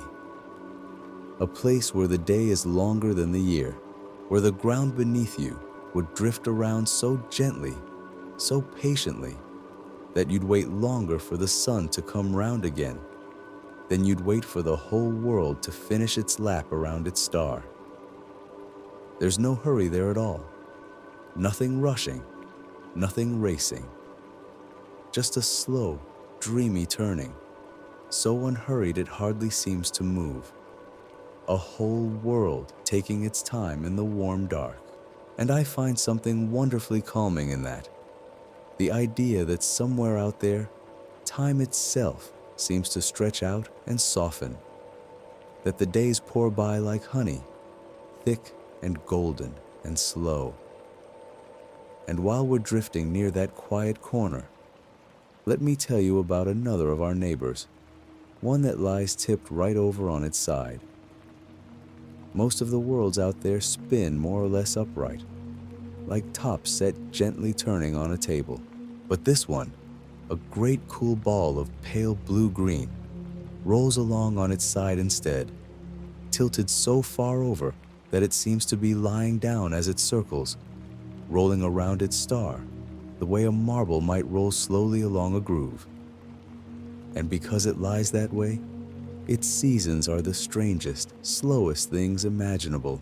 On parts of that world, the sun rises once and then simply stays, drifting around the sky for years and years without setting, before slipping away at last into a night that lasts just as long. Picture that gently as you rest. A summer that lasts more than 20 years. A single long day that stretches on for whole decades. A winter's night so long you could be born into the dark and grow up before the sun came back. And all of it unfolding out there right now, in perfect silence.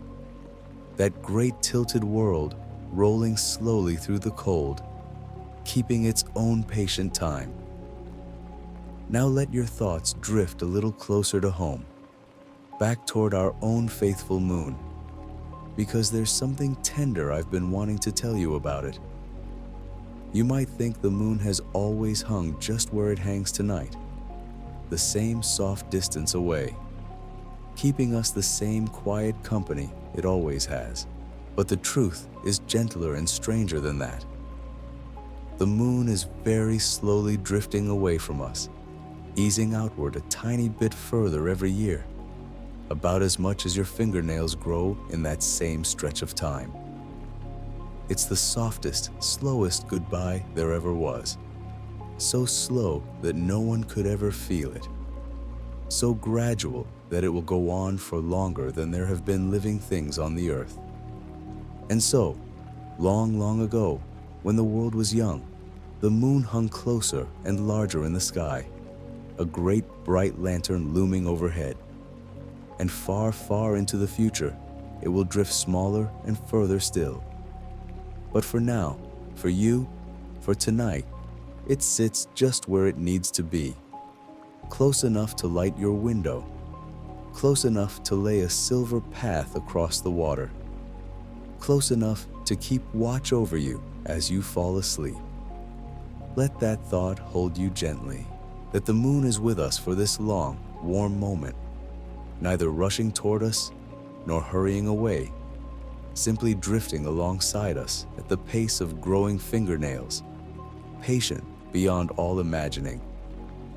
And here's a companion thought to rest beside that one, just as soft. Because the moon is easing away so slowly, our own days are very gently getting longer too, a tiny fraction longer with each passing age. Long ago, when the earth was young, a single day was only a few hours long, and the world spun round far more quickly than it does now, whirling through short, bright days and short, dark nights. But over the ages, so slowly you could never sense it, the days have been stretching out, growing longer and calmer and more unhurried. So the long, easy day you had today, the slow afternoon light, the gentle length of the evening, all of it is a little more generous, a little more stretched out than it would have been for creatures long ago. The world is winding down toward rest, just the tiniest bit, all the time, slowing its spin, lengthening its days, taking a little more time with everything. And tonight, you get to do the very same. To slow down, to stretch out, to let the hours grow long and soft around you as you sink towards sleep. Let me tell you now about the tallest mountain anywhere we know of, because it's a marvel worth resting your mind upon. Far off on the rusty red world that's one of our nearer neighbors, there rises a mountain so vast it hardly seems possible. A great gentle dome of ancient rock spreading out so wide that its base would blanket a whole country, and climbing so high that it stands nearly 3 times taller than the tallest mountain here on Earth. And yet, for all its size, it isn't a sharp and jagged thing, not a fearsome peak clawing at the sky. Its slopes rise so gradually, so gently, that if you were somehow standing on it, you might not even feel you were climbing a mountain at all.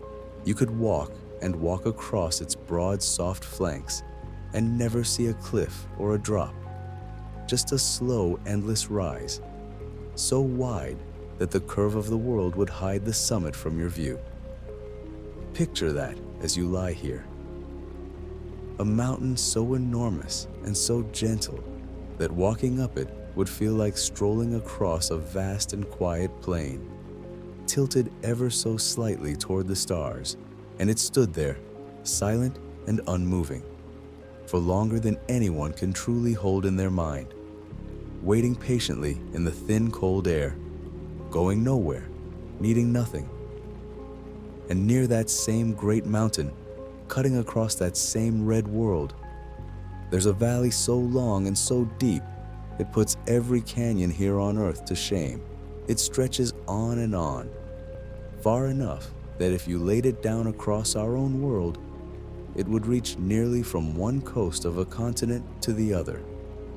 A vast, soft wound in the face of the planet, so deep in places that whole mountains could hide inside it. And there it sits, in perfect stillness, no rushing river to fill it, no wind loud enough to hear, just a great quiet chasm carved long ago and left in peace. Its shadowed walls glowing softly in the pale sunlight, holding the silence the way a valley holds the dark at the end of the day. There's something so restful in that, I think. These huge and gorgeous places out there right now, with no one to see them, no one to hurry through them, simply existing in their vast and gentle quiet, keeping their ancient shapes through age after age after age. Now here's a soft and curious little thing to turn over slowly in your mind. Somewhere in the footprints left long ago by the few who once walked upon the moon, there is no wind to sweep them away, no rain to soften them, no rivers, no weather, nothing at all to disturb them. And so those gentle marks, those quiet pressings of a boot into gray dust, will stay exactly where they are for an almost endless stretch of time, longer than any castle, longer than any monument we've ever raised down here. Millions upon millions of years from now, long after so much has changed and faded on our own busy world, those soft footprints will still be sitting there in the lunar dust, calm and undisturbed, held in perfect stillness in that airless quiet. Isn't that a peaceful thing to imagine? A place so gentle, so free of all disturbance, that a single footstep can rest untouched for longer than we can truly picture. A whole world where nothing gets swept away, where the faintest mark you might make would simply stay, held with infinite patience in the soft gray silence overhead. Let me tell you something now about one of the most extraordinary things hidden out among the stars. Though I'll tell it to you softly, the way you'd whisper about something wonderful so as not to break the spell. Out there, when certain great stars finally settle into their long rest, they leave behind something small and impossibly dense. A tiny, quiet remnant, no wider than a small town, and yet holding within it more stuff than our entire sun. So much is packed into so little that a single spoonful of it would weigh more than a whole mountain here on Earth. Just let that drift through your mind, gently, no need to hold on to it. A thimble of star stuff heavier than a mountain range. And these tiny remnants spin, some of them, ever so smoothly out there in the dark, turning and turning in the silence, sweeping soft beams of light around, like the calmest, most distant lighthouses, flickering out across the empty deep to no one at all. They ask nothing. They disturb nothing. They simply turn, faithful and quiet, keeping their strange, slow time in the cold, long after the great star that made them has gone to sleep. And here's a sweeter, softer marvel to set beside that one. On some of the great gas worlds out among our neighbors, worlds wrapped in deep and stormy clouds, the conditions far below the surface are thought to be so strange and so particular that carbon in the air may be squeezed and shaped as it falls into tiny glittering diamonds. Just imagine that as you drift. Somewhere out there, in the deep, warm dark of those enormous worlds, it may quietly rain diamonds, soft showers of them drifting slowly downward through the endless cloud, sparkling as they fall, sinking gently toward the heart of the planet. no one to gather them, no one to hold them up to the light, just a slow and secret rainfall of jewels, falling and falling through the dark of a world we'll likely never touch. A gentle glittering weather all its own, going on quietly out there right now while you lie here, warm and safe and still. Let me leave you with one last gentle wonder before we drift on. You know how, on a warm night here at home, you might sit beside a still lake and watch the moonlight lie across the water. Well, on one of the far cold moons out among the ringed worlds, there are lakes too. Real lakes with real shores and gentle waves, only they aren't made of water at all. They're pools of something else entirely, cold beyond anything we know, lying calm and dark beneath a thick orange sky. And rain falls there too, slow soft drops drifting down through that hazy golden air, so gently in that faraway low pull that each drop takes its own sweet time to fall, floating down as slowly as a feather, settling onto those strange still lakes without hardly a ripple. Picture it as you sink deeper. A quiet amber world, far from any warmth, with its slow soft rain and its calm dark shores, waiting patiently in the cold under its golden veil of cloud. So still, so peaceful, so wonderfully far away.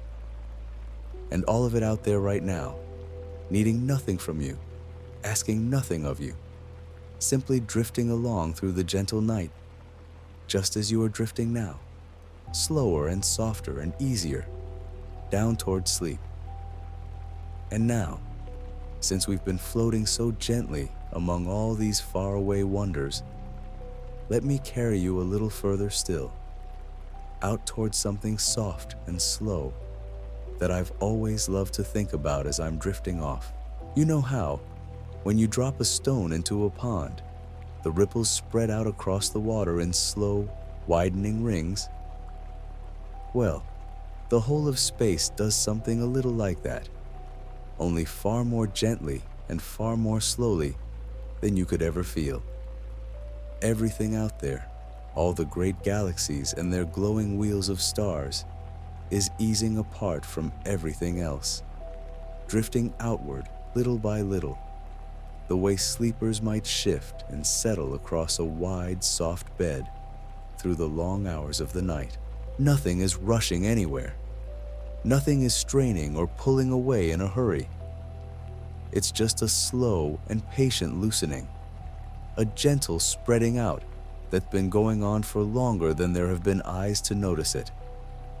And you're part of that too, in the quietest way, carried along on this soft outward tide without ever having to lift a finger. Just let that thought hold you for a moment, easy and warm. Here's something else that I find wonderfully calming to picture. All that light traveling toward us from those faraway galaxies, all those beams that have been crossing the dark for millions upon millions of years, they arrive stretched out and softened by that same slow spreading of space.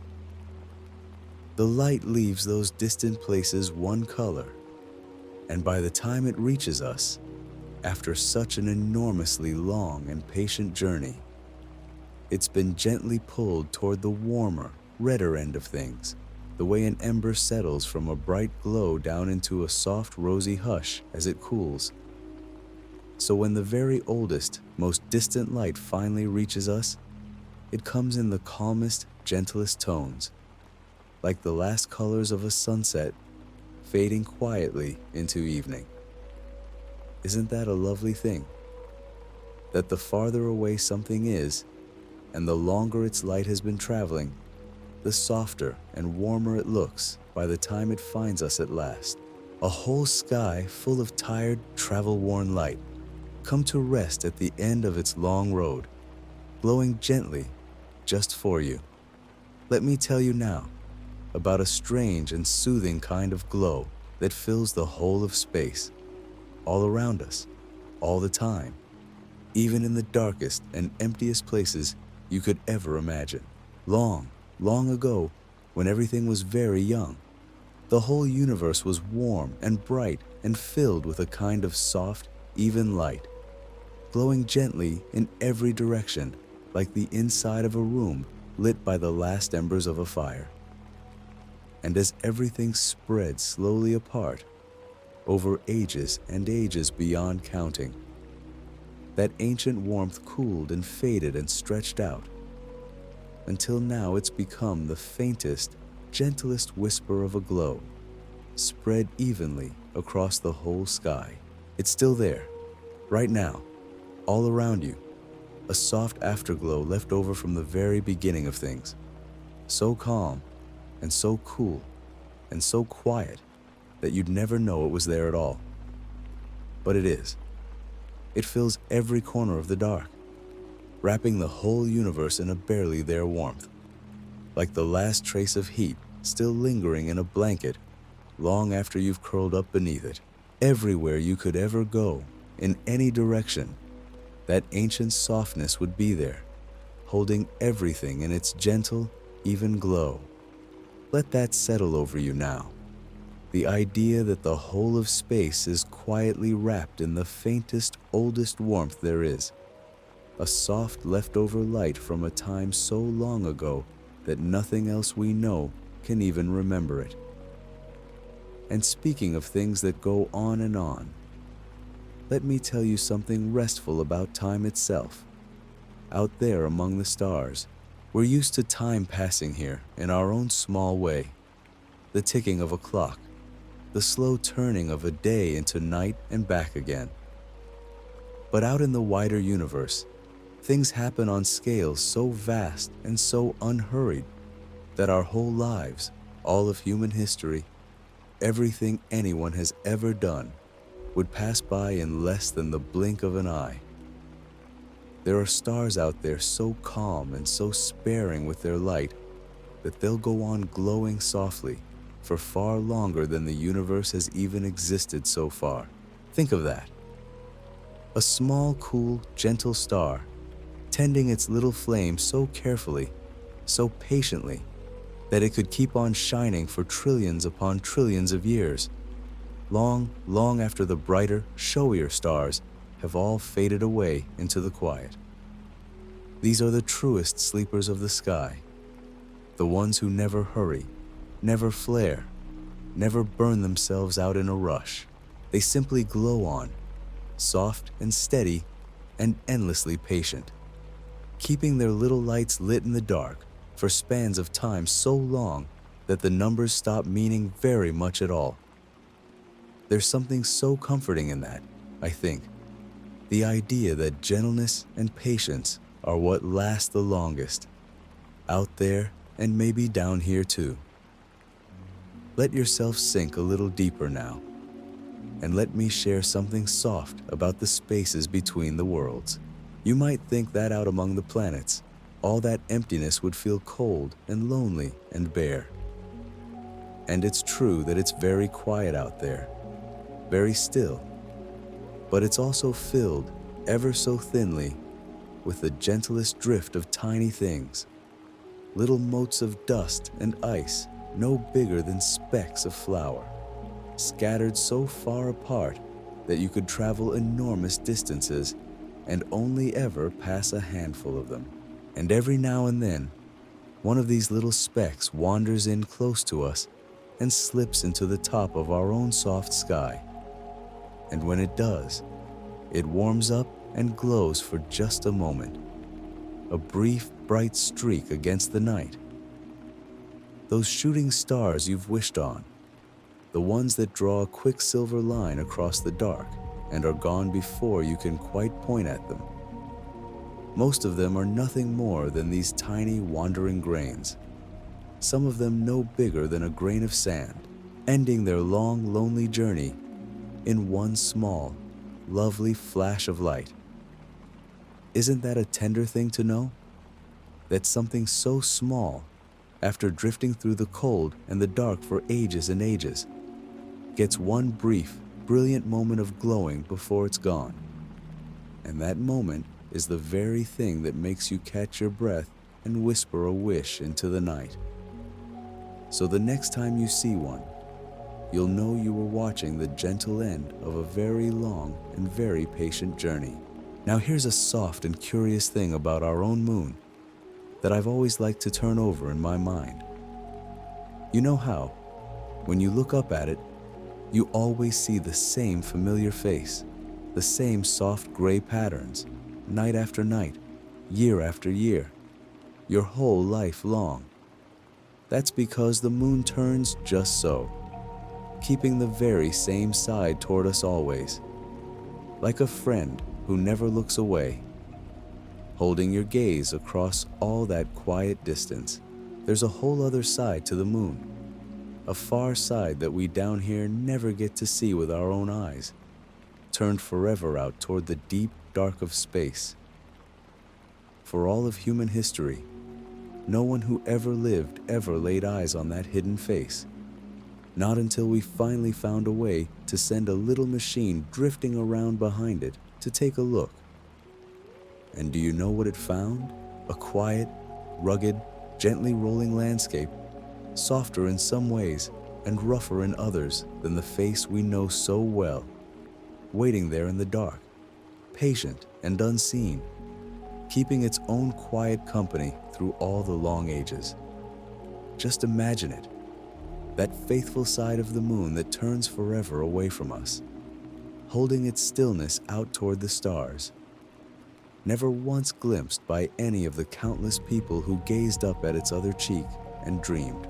There's something so peaceful in that, the thought of a whole hidden world, calm and unbothered, simply being itself in the dark, whether anyone is watching or not. Let me tell you now about the gentle way the great outer worlds keep their many little moons. You know our own single moon, that one soft companion that circles us so faithfully. Well, out among the enormous gas giants, some of those grand and swirling worlds are tended by whole families of moons, dozens upon dozens of them, some large enough to be little worlds in their own right, some no bigger than a small mountain, all of them drifting along in their own slow orbits, circling their great parent world in a calm and complicated dance. Picture one of those giant planets, glowing softly out there in the dark, surrounded by its gentle company of moons, each one following its own quiet path, some near and some far, some quick and some slow, all of them turning and turning together through the long patient night. Some of those moons have soft icy shells, smooth and pale, and deep beneath them, it's thought, there may be great hidden oceans of water, dark and still and quiet, tucked away beneath the ice where no light has ever reached. Whole secret seas, sealed away in the cold, sloshing ever so gently in the dark, far from any sun. Isn't that a wonder to rest your mind upon? Hidden oceans out there among the moons, calm and dark and undisturbed, holding their quiet waters close through ages beyond imagining. And here's one last soft thought to lay beside all the others before we drift onward together. All of these things I've been telling you about, the spreading galaxies, the ancient afterglow filling the sky, the patient little stars that outlast everything, the hidden oceans and the faithful moon, and the tiny grains that flash and are gone, all of them are out there right now, this very moment, going about their slow and gentle business whether we watch them or not. They don't need us to notice. They don't need us to understand. They simply are turning and drifting and glowing and cooling, keeping their own soft time in the great quiet dark. And somehow, that's the most restful thought of all, isn't it? That the whole enormous universe is out there being wonderfully, endlessly calm, moving at its own unhurried pace, asking nothing needing nothing, just being exactly what it is. And you're a small, warm part of it, lying here in the dark, breathing softly, letting the whole gentle weight of it settle over you, like the kindest blanket there ever was. There's nothing you need to do, nothing you need to hold on to, nothing you need to solve or finish or remember. Just like those far-off stars, you can simply be soft and quiet and still, letting the slow tide of everything carry you gently along.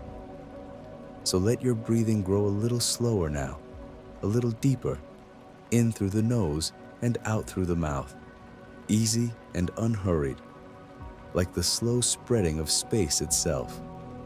Feel how your body has grown heavy and warm, sinking down into wherever you're resting, held safe and snug against the softness beneath you.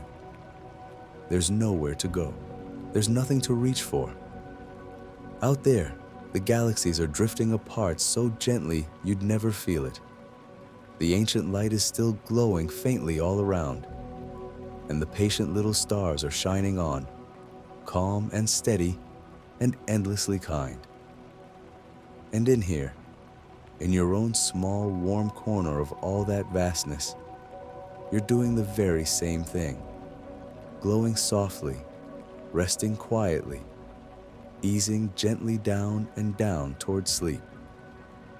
Let the numbers fall away. Let the distances fall away.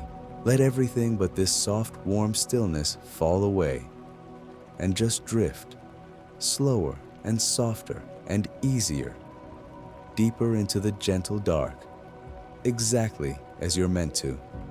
Let me tell you now about the way the sky glows on one of our neighboring worlds, a soft little wonder that I've always loved to picture as I'm drifting off.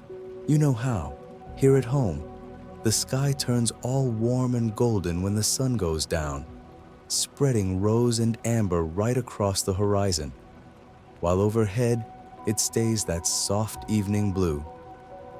Well, out on that dusty red world, the little cousin planet that glows so faintly orange in our own night sky, it happens the other way around. There, the daytime sky is a pale butterscotch color, hazy and dim. And then when the sun slips down toward the edge of things at the end of the day, a soft, cool blue blooms right around it, gentle and clear, spreading out from where the little sun is setting. Just imagine that for a moment. A quiet blue sunset on a faraway world, the dust hanging in the thin, cold air, and no one there to watch it but the wind. It happens every single evening, over and over, whether anyone sees it or not. A soft blue glow settling down over all those empty red plains. Isn't that a lovely thing to rest your mind on as you lie here in the warm dark? And here's something else soft to lay beside it, on another of our neighbors, the bright one that shines so beautifully at dusk and dawn, the one people have called the evening star since long before anyone knew it was a world at all. Something very strange and very slow is going on. That planet turns so gently, so unbelievably lazily on its axis, that a single one of its days lasts longer than its whole year. Just think about that for a little while. There, the time it takes to spin round once is longer than the time it takes to loop all the way around the sun. So if you could stand on that hot and cloudy world and somehow watch the sky, you'd see the sun crawl across it so slowly you could hardly believe it was moving at all, taking months and months of our time just to travel from one side of the sky to the other. And stranger still, it turns backwards, the wrong way round compared to nearly everything else, so that the sun would rise in the west and set in the east, easing itself up and down, with a patience that makes even the sleepiest evening here feel positively rushed. Doesn't that just slow your whole mind right down, thinking of it? A whole world turning so gently that a day outlasts a year. Let that settle over you now, soft and heavy, like sinking a little deeper into something warm. Let me tell you now about the comets again, those quiet frozen travelers, because there's a gentle secret in the way they carry their tails. You might picture a comet streaking along and imagine its long, bright tail trailing out behind it, the way smoke streams back from a moving train. But that's not how it works at all. A comet's tail doesn't point behind it. It always points away from the sun, no matter which way the comet happens to be going. So as a comet swings in close and then turns to head back out into the deep cold again, there comes a stretch of its journey where it's actually traveling tail first. Its long, soft plume of ice and dust streaming out ahead of it, pushed gently outward by the faint, endless breath of light and particles flowing off the sun. It's such a tender image, really, that great faraway sun, reaching out across all that emptiness with the softest of touches, just enough to comb out the comet's tail and turn it always, always away, like a hand smoothing hair back from a face. And those tails can stretch out for millions upon millions of kilometers, so long and so thin and so faint that you could pass right through one and never feel a thing. Thinner than almost any mist you've ever walked through on a cool gray morning. Let your breathing ease a little as you hold that picture. The frozen wanderer drifting through the dark with its long, soft tail always turned gently from the light. And speaking of faraway, cold and quiet places, let me tell you about one of the strangest of all the moons out there among the great outer worlds. There's a moon, wrapped in a thick orange haze so dense you can't even see its surface from above, that has whole rivers and lakes and seas upon it, just as we do at home. Only there, in that terrible cold so far from any warmth, it isn't water that fills them. It's far too cold for that. There, the rivers run with soft, cold liquid methane and ethane, the very stuff we think of as gas, chilled down until it pools and flows like water does here. So there are gentle rains falling from those orange skies, slow fat drops drifting down through the thick air far more lazily than any raindrop here, taking their sweet time to settle.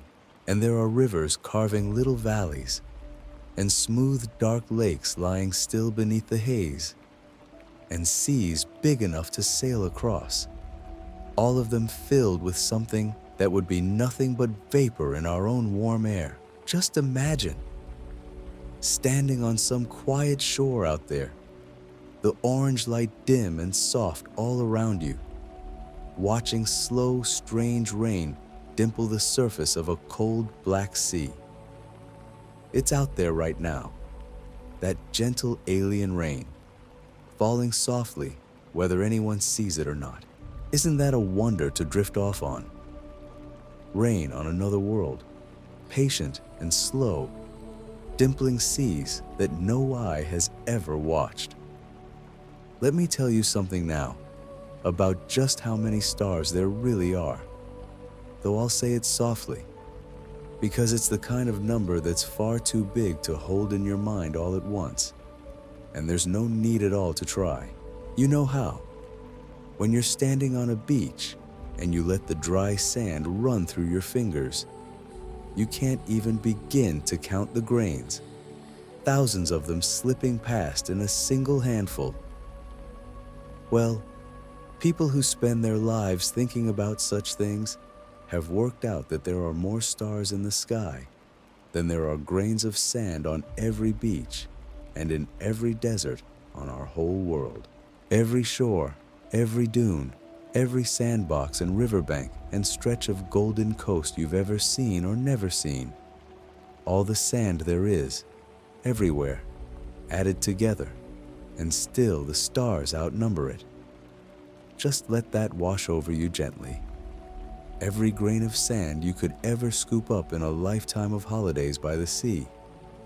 And there are more stars than that, glowing away in the dark. And every single one of those countless stars is a sun in its own right. Many of them with their own quiet worlds turning around them, their own soft sunsets, their own slow, patient days. You don't need to count them. You couldn't if you tried. Just let them be there, uncountable and calm, filling the great dark to overflowing while you rest. Let that settle over you like another blanket laid gently on top of the last.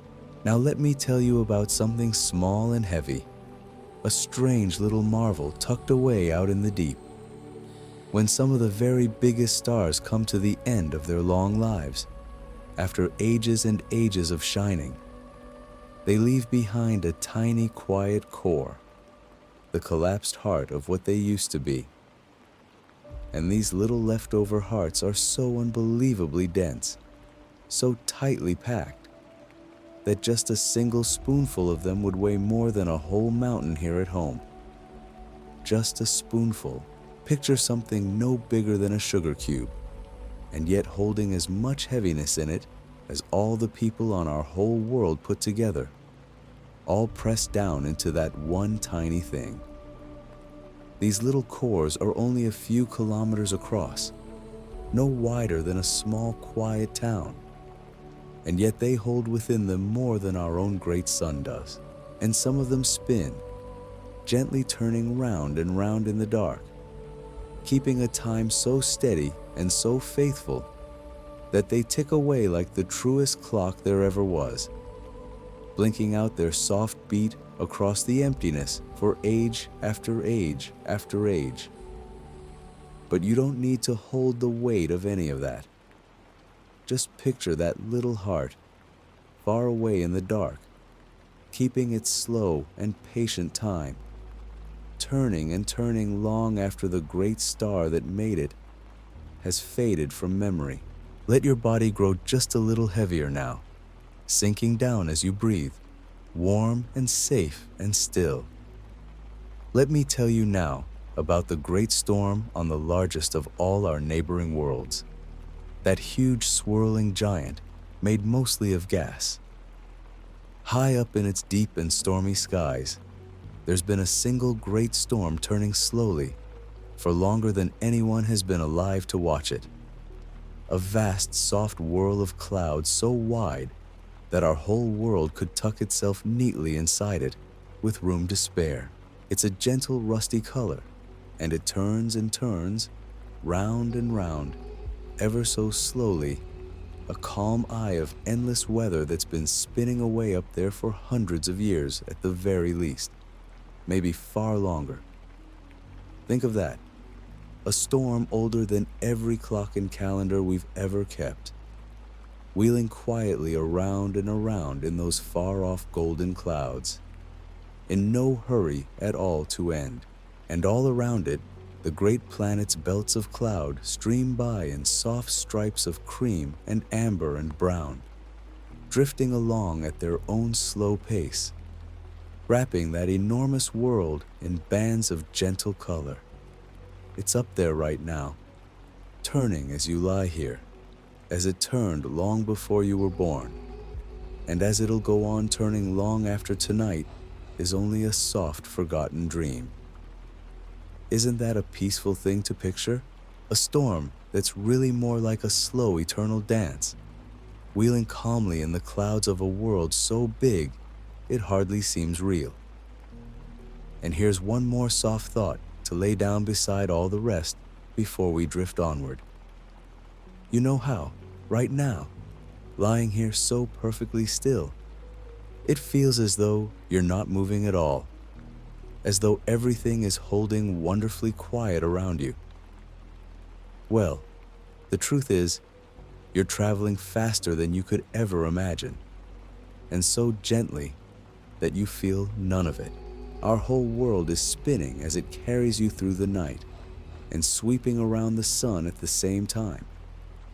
And the sun itself is sailing round the heart of our great galaxy, carrying us all along with it. And the galaxy is drifting through the deep besides.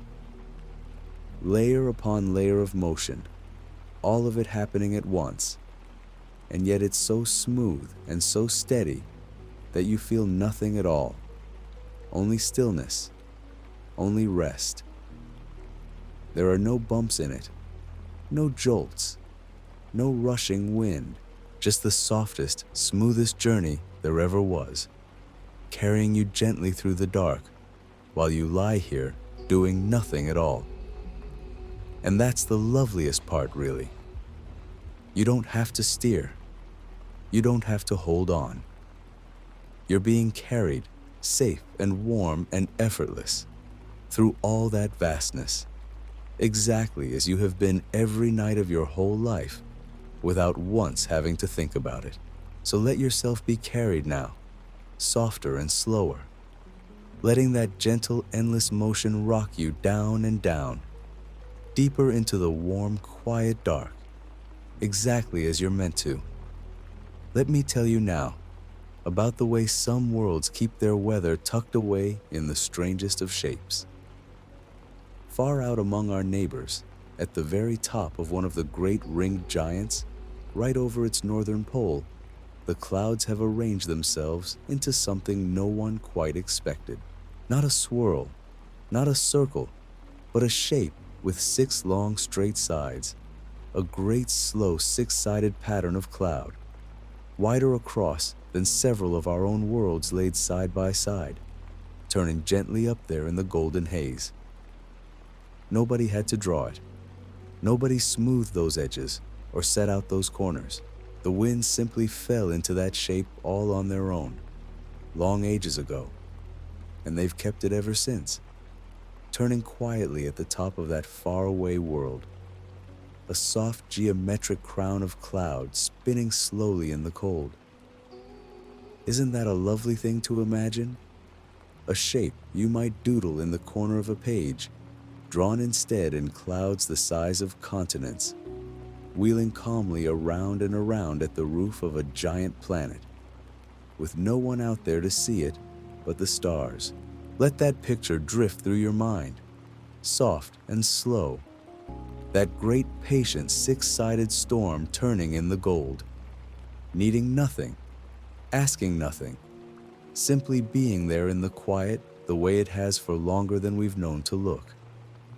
And here's another gentle wonder to lay down beside it. On some of the little icy moons that circle those great outer worlds, far from any warmth you'd ever want to stand in, there are tall, soft fountains that never stop.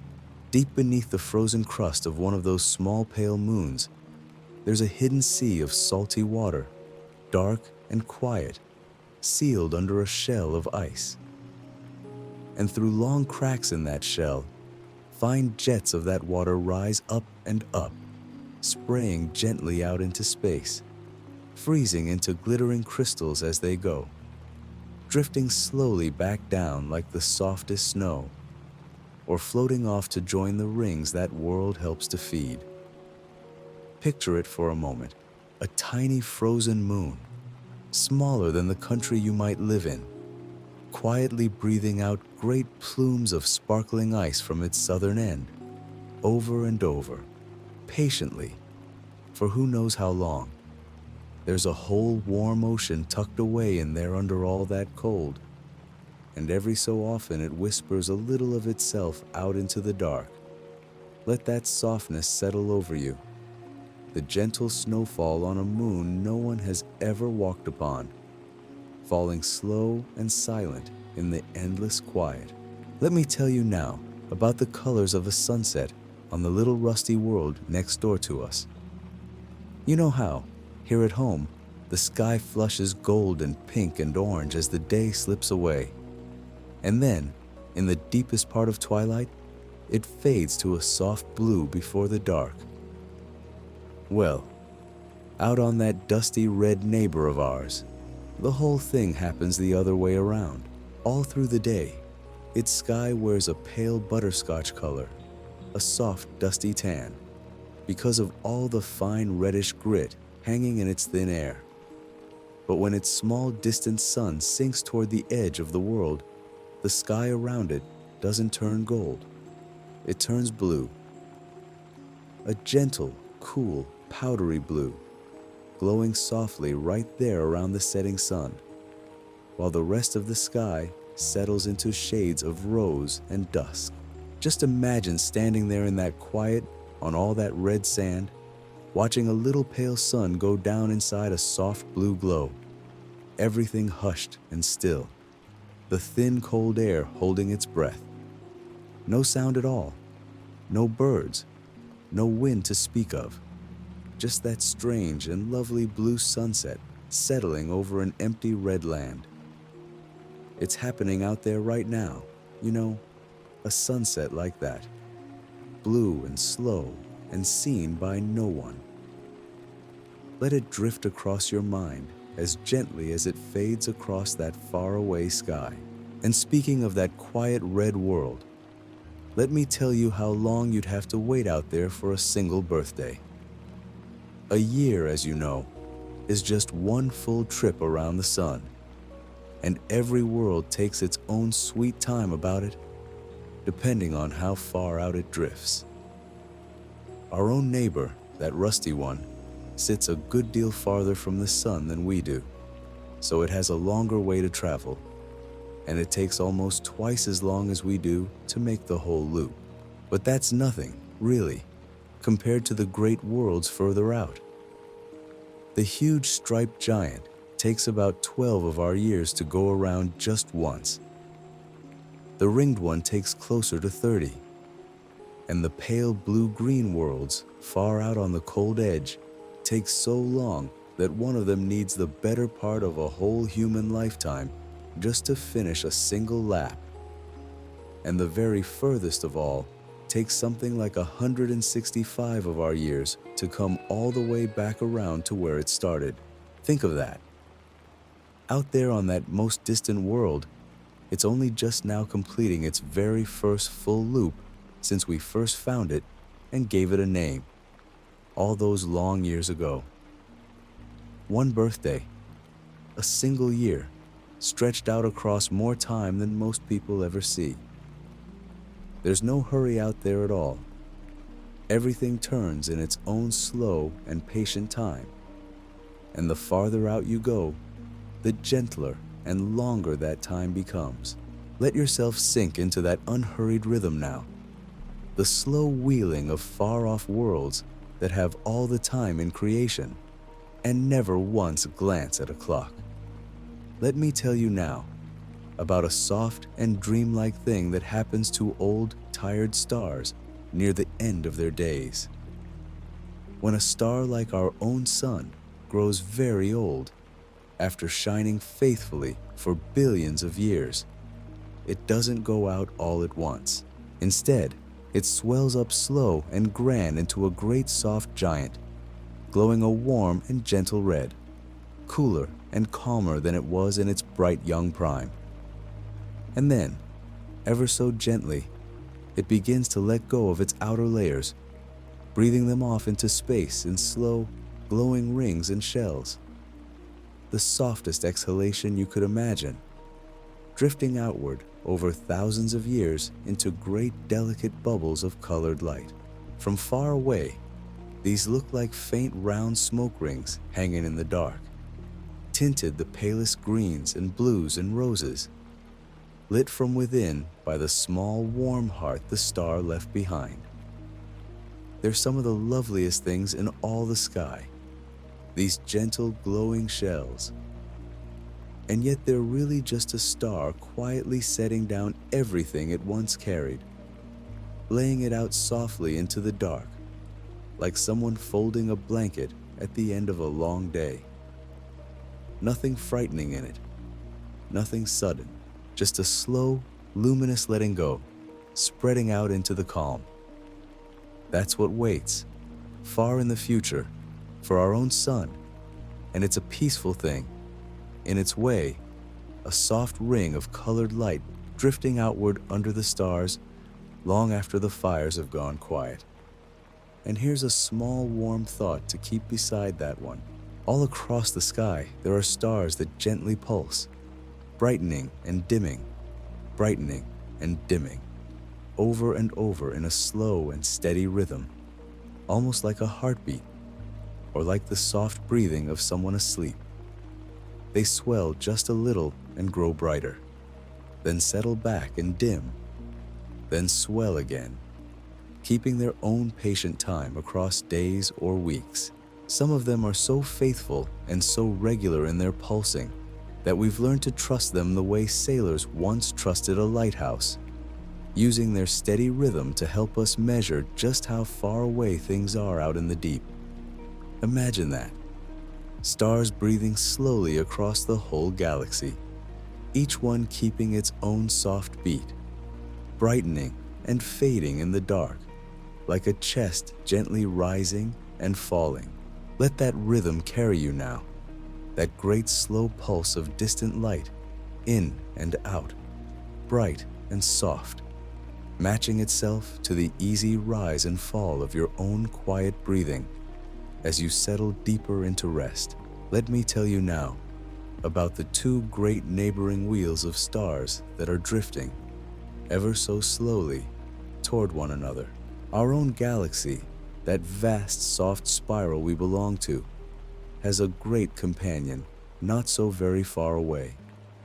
Another grand spinning wheel of countless stars, wider and brighter, hanging out there in the dark. And though everything I've told you tonight has been about how impossibly far apart these things are, these two are quietly moving closer, drawn together across the emptiness so gradually that you could watch for 1,000 lifetimes and never catch them moving at all. In the far, far distant future, further off than the numbers can really hold, the two of them will drift into one another and slowly, gently, over untold ages, swirl themselves together into a single, greater whole. But there's nothing to fear in it, and nothing sudden about it either. Space is so wonderfully empty, remember, that when these two great cities of stars finally meet, almost none of the stars themselves will so much as brush against each other.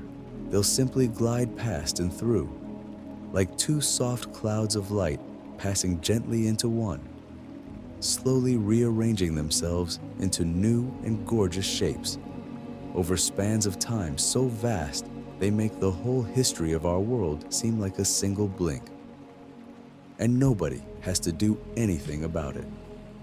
It's all unfolding at its own unhurried pace, out there in the deep, this slow and stately dance of two galaxies leaning quietly toward one another across the dark.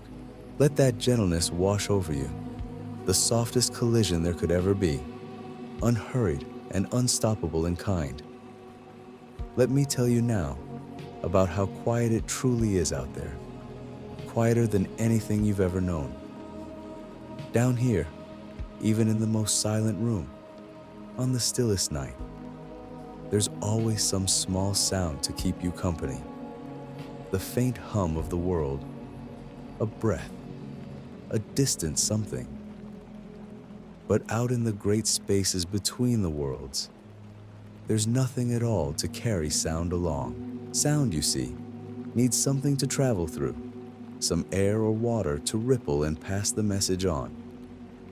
And out there in the deep, where space is so vast and so empty, there's simply nothing for it to move through. So a great star could blaze and swell and let go of its outer shells, and you'd hear not the faintest whisper of it. The largest, grandest events in all creation happen in a silence so complete and so total that no word we have quite reaches it. And yet there's nothing lonely in that silence. It's a soft and restful quiet, a hush that has held steady since long before the first sound was ever made anywhere. A great gentle stillness wrapped around all those slow and shining things.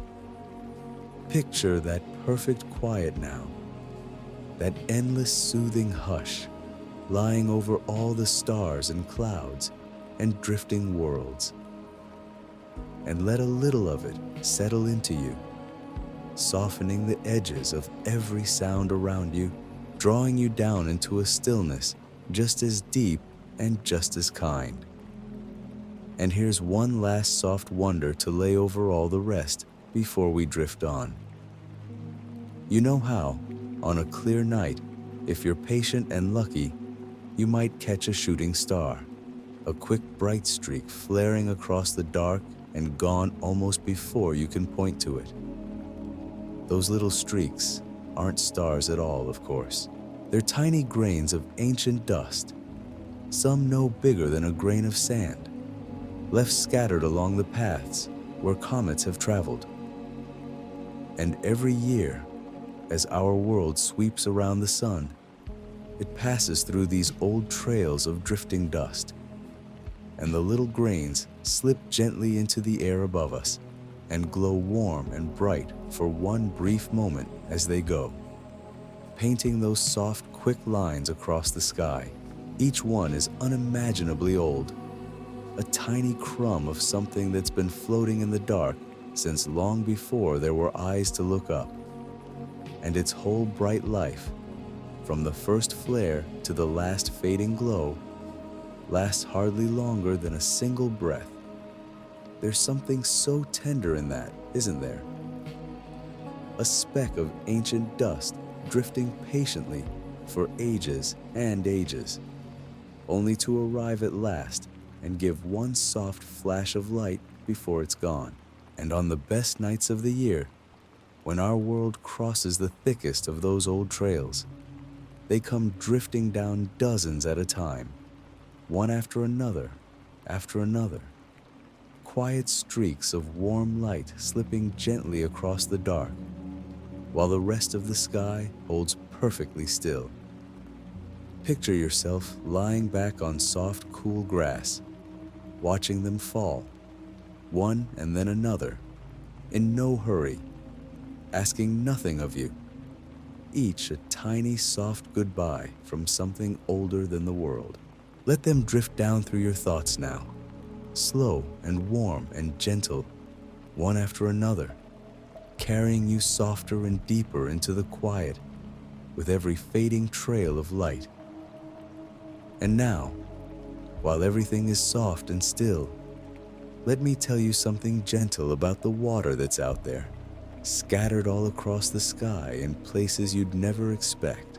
You might think of water as a rare and precious thing, something that belongs only to our own blue world, something you'd have to travel unimaginably far to ever find again. But the truth is far kinder than that. Water is everywhere out there, tucked into the cold corners of the solar system and drifting in great unseen clouds between the stars. There are moons out beyond the great gas worlds, little frozen spheres wrapped in shells of ice.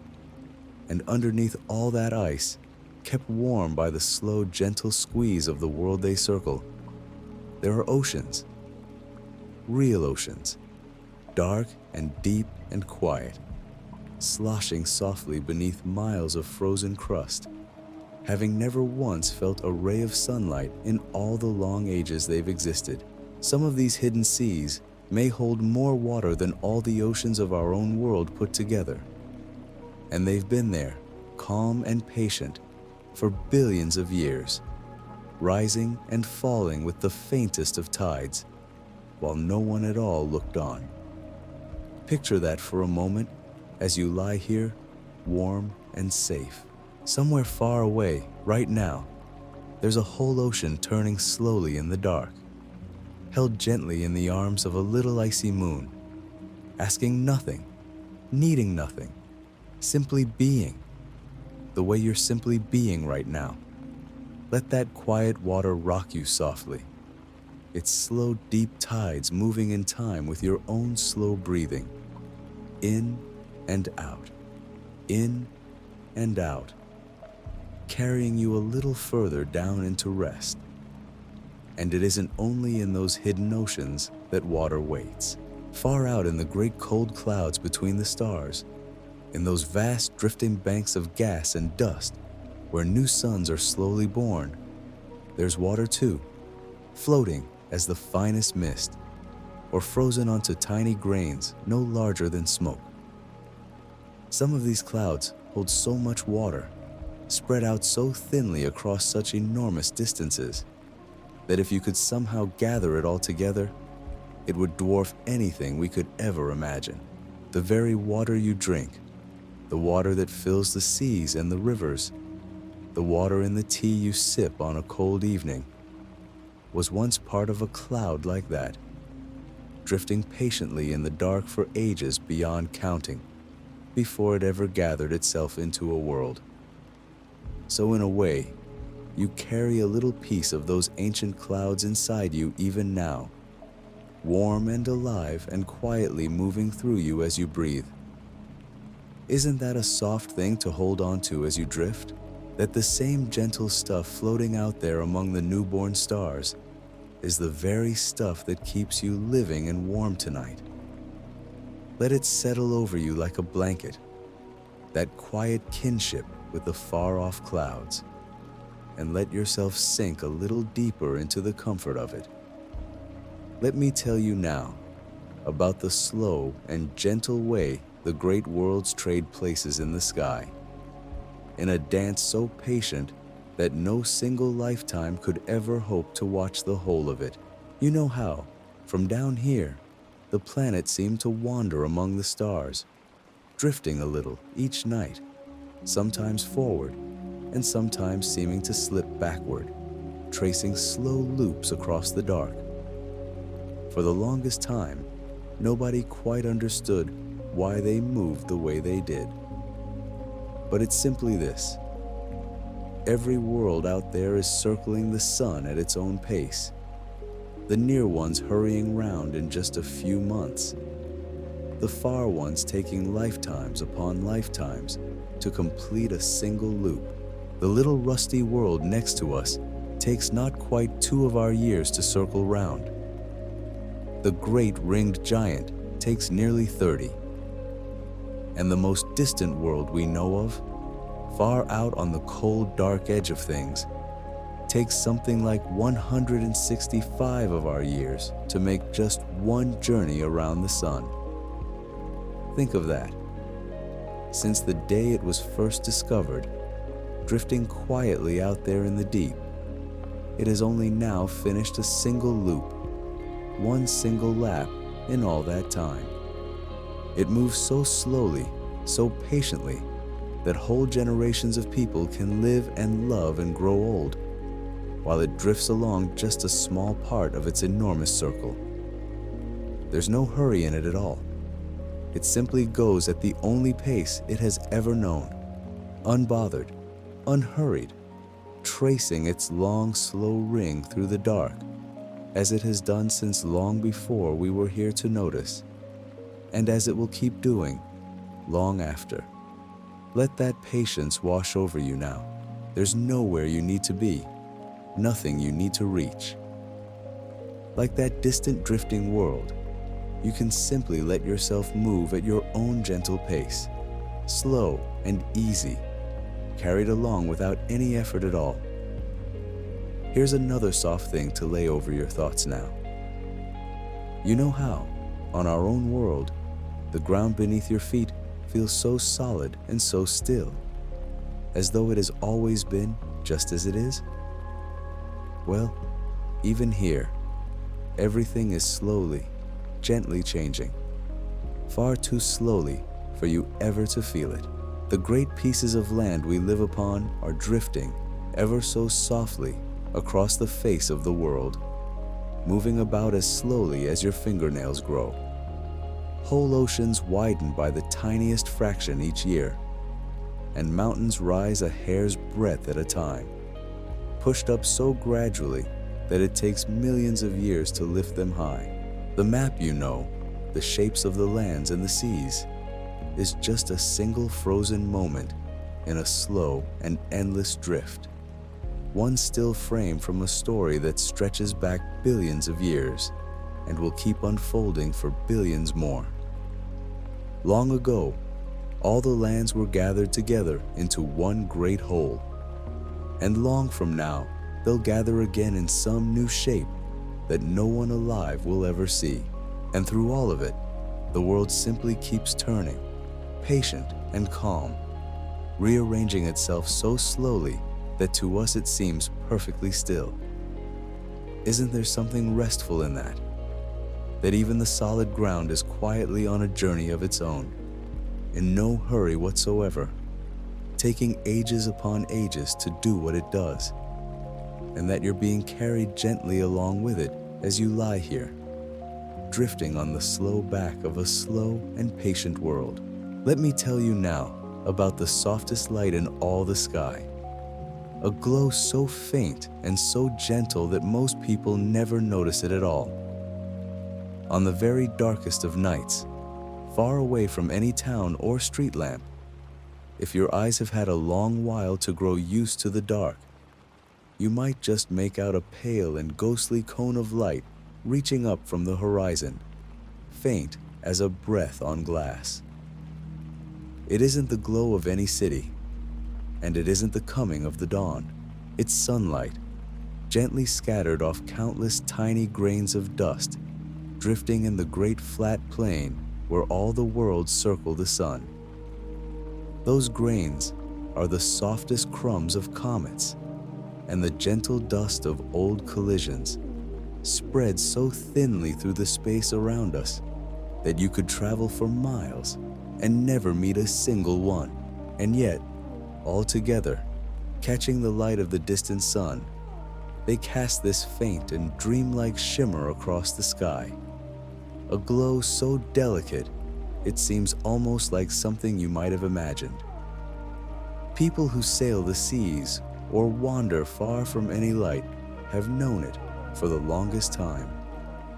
This pale pyramid of light that rises quietly before the dawn or lingers softly after dusk. It asks nothing of you.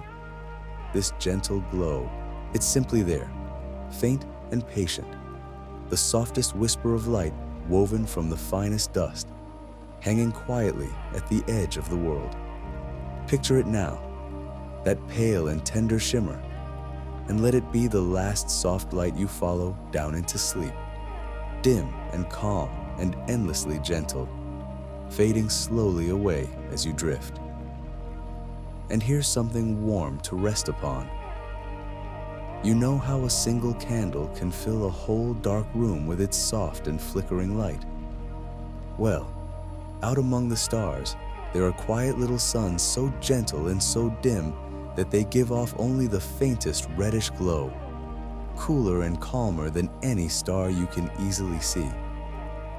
These are the small ones, the patient ones, the stars that burn so slowly and so softly that they'll go on shining for a length of time so vast it makes everything else seem quick by comparison. Some of them will still be glowing warmly, long after the brighter, showier stars have burned themselves out and gone dark. And around these gentle little suns, there may drift worlds of their own, small and warm, bathed in that soft red light, held close in a quiet and lasting embrace. If you stood upon such a world, the sky would never blaze the way ours does. Instead, there'd be a soft and ruddy glow, a perpetual gentle dusk, warm and dim and calm, the kind of light you might read by beside a low fire on a winter's evening. There are more of these quiet little stars than any other kind, you know? For every bright and dazzling sun, there are many more of these soft red embers, glowing patiently away in the dark, keeping their steady warmth for ages beyond all imagining. Isn't that a comforting thought? That the most common light in all the universe is a soft and gentle one, calm and unhurried and made to last. Let that warm red glow settle over you now, like the last low light of a fire banked down for the night. And let yourself grow warmer and heavier and more at ease with every slow breath you take. Let me tell you one more soft thing before we drift on together into the last of our journey. You know how, when you toss a pebble up into the air, it slows and stops and falls gently back down to your hand? Everything that goes up seems, in the end, to come back down. But out there, if you could throw that same pebble hard enough, fast enough, there comes a point where it would simply keep on going, up and up, past the clouds, past the sky, out into the deep, never falling back at all. And here's the gentle wonder of it. On worlds smaller than our own, that letting go comes far more easily. On the moon, you could leap and drift up slow and high, coming down as softly as a feather. On one of the tiny little worlds out among the drifting rocks, so small and so light, you could give the gentlest push with your toes and rise up ever so slowly, floating free above the surface, turning weightlessly in the dark, with all the time in the world to come drifting back down. There are worlds out there so small that you could almost walk right off the edge of them and simply float away, tumbling gently into the quiet forever. Picture that soft and easy drifting now, that feeling of rising slow and light, all your weight melting away, nothing holding you, nothing pulling you, just a gentle floating up and up into the calm and endless dark. Let your body feel that lightness too, even as it sinks into the softness beneath you. That strange, sweet mixture of heavy and weightless all at once, sinking down and floating free, carried along on the slow tide of your own quiet breathing. And through all of it, through the hidden oceans and the drifting lands, the softest ghostly light, and the patient little red suns, the far worlds tracing their enormous slow circles, and the tiny weightless rocks turning gently in the dark, there runs the same quiet thread, the same slow and patient calm that holds the whole of everything together. Nothing out there is rushing. Nothing is anxious. Nothing is late. The great worlds take their lifetimes to circle round. The little stars glow softly for ages upon ages. The water waits in the dark for billions of years without the slightest complaint. Everything simply is, unfolding at its own gentle pace, exactly as it has always done, exactly as it always will. And you're a part of that, just as surely as any of it. The same unhurried calm that lets a distant world drift slowly round its sun is the very same calm that's settling over you now, softening your thoughts, loosening your body, drawing you down and down into the deep and gentle quiet. There's nothing you need to do, nothing you need to hold on to, nothing at all to keep watch over. The whole vast patient universe is turning softly all around you, asking nothing, needing nothing, and it's more than glad to hold you gently while you rest. So let go now, a little more and a little more still, and let that great slow calm carry you the rest of the way down, soft and warm and safe, into the deep quiet waiting just below. Let me tell you now about two small patient travelers that left our world a long, long time ago and have been drifting quietly outward ever since. Once, some gentle-minded people built a pair of little machines, no bigger than a small car, and sent them off to wander past the great outer worlds. And when their work was done, when they drifted past all the swirling giants and their rings and their moons, they simply kept on going, out and out into the deep, further than anything we've ever made. They're out there right now, this very moment, sailing softly through the dark, so far away that the light we send after them takes the better part of a day to catch up. And here's the tender thing about them. Each one carries a little golden record, a quiet keepsake, with pictures and sounds of our world tucked safely inside. The murmur of the sea, the song of a whale, a mother's voice, a soft piece of music, drifting out among the stars for no one in particular, just carried gently along into the endless quiet. There's no rush for them, and no destination either. They'll simply drift, calm and unhurried, for millions and millions of years. And the little songs they carry will drift right along with them.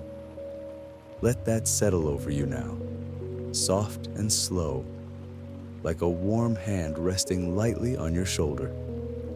Two little travelers, sailing on through the dark, singing quietly to the stars. Let me tell you something now about the worlds that have no sun at all. You might think that every world belongs to a star, the way our own belongs to the sun, circling round and round in the warm light. But out there in the great dark between the stars, there are worlds that wander all alone, drifting free through the deep, with no sun to hold them and no light to warm them. Nobody sent them off. Long, long ago, they simply slipped away from wherever they were born, and now they roam the quiet spaces on their own, in no hurry, answering to no one, turning softly in the dark. And it's a peaceful thought, really, not a lonely one.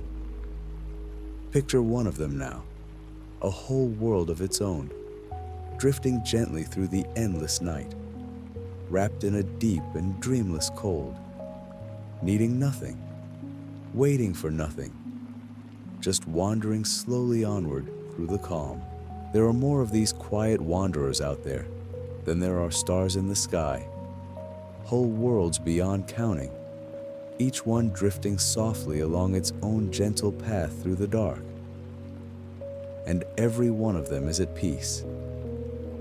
Let me tell you now about something that will happen to our own sun one day, very far from now, so far away in time that there's nothing at all in it to trouble you. For billions upon billions of years, the sun has shone just as it shines today, warm and steady and faithful.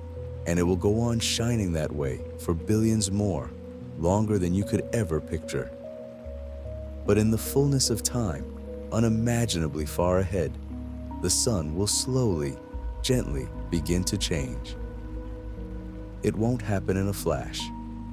It will happen so softly and so slowly that if you were somehow there to watch, you'd never catch it moving. Over ages and ages, it will swell out wide and turn a soft and rosy gold, growing gentler and cooler in its color, glowing like a warm ember in the evening of its long, long life. It's a slow and peaceful thing, the drifting off of a star, more like a sigh than anything else, a quiet settling after a very long day's work. And there are stars out there right now, all across the sky, doing exactly that, swelling out soft and golden, glowing warm and low, easing gently toward their rest. Whole skies full of them, drifting off in their own slow time, just as you're drifting off in yours. Let that thought carry you now, warm and unhurried. Even the stars grow sleepy in the end. Even the sun, one distant day, will settle softly into a warm and golden calm. Let me tell you something lovely now, about where the gold in the world came from. You know how precious gold has always been to people, the soft, warm gleam of it, kept safe and treasured. Well, every last speck of it was made out among the stars, long before our world was even here. When two of those tiny, heavy, sleeping star hearts drift together after ages and ages of circling. When they finally meet in the deep dark, they fold together in a slow and silent glow. And out of that quiet meeting comes gold and silver and all the precious things we hold so dear, flung softly out into space to drift among the dust. And in time, some of that dust gathered together and became our world, and became the sea, and became you. So the ring on someone's hand, the gold anyone's ever held, was born out there in the dark from two quiet stars folding gently together. You're wearing a little piece of the sky, and you always have been. Isn't that a soft thing to rest your mind on? That even the gold in the ground began its life as starlight, drifting patiently down through the ages to find its way to us at last. Let me tell you now about a strange and gentle marvel at the very top of the great ringed world. That huge and beautiful planet wrapped in its soft golden bands. Way up at its northern cap, high in the pale swirling clouds, there's a shape that spins slowly round and round. And it isn't a circle at all, the way you'd expect, but a great, calm, six-sided figure, wider than several of our whole worlds set side by side. Nobody had ever seen anything like it before we drifted a little machine out that way to look. It just turns there quietly, ages upon ages, a vast and perfect shape sketched softly into the clouds, going round in its own slow and patient time. There's no hurry to it, no drama, just that great gentle shape wheeling calmly at the top of the world, keeping its own quiet company in the golden dark. Picture it now, if you like, spinning ever so slowly, soft and steady, round and round, as easy and unhurried as your own quiet breathing. Let me tell you now about the greatest stretches of emptiness in all the universe, though I'll say it softly, because there's nothing in it to trouble you, only a deep and restful calm. You might think that space is scattered evenly with stars and galaxies, packed all across the sky wherever you look. But it isn't quite like that. The galaxies gather together in great glowing clusters, strung out along soft and shining threads. And in between those threads, there are enormous empty spaces, vast quiet rooms of pure calm dark, where almost nothing is at all.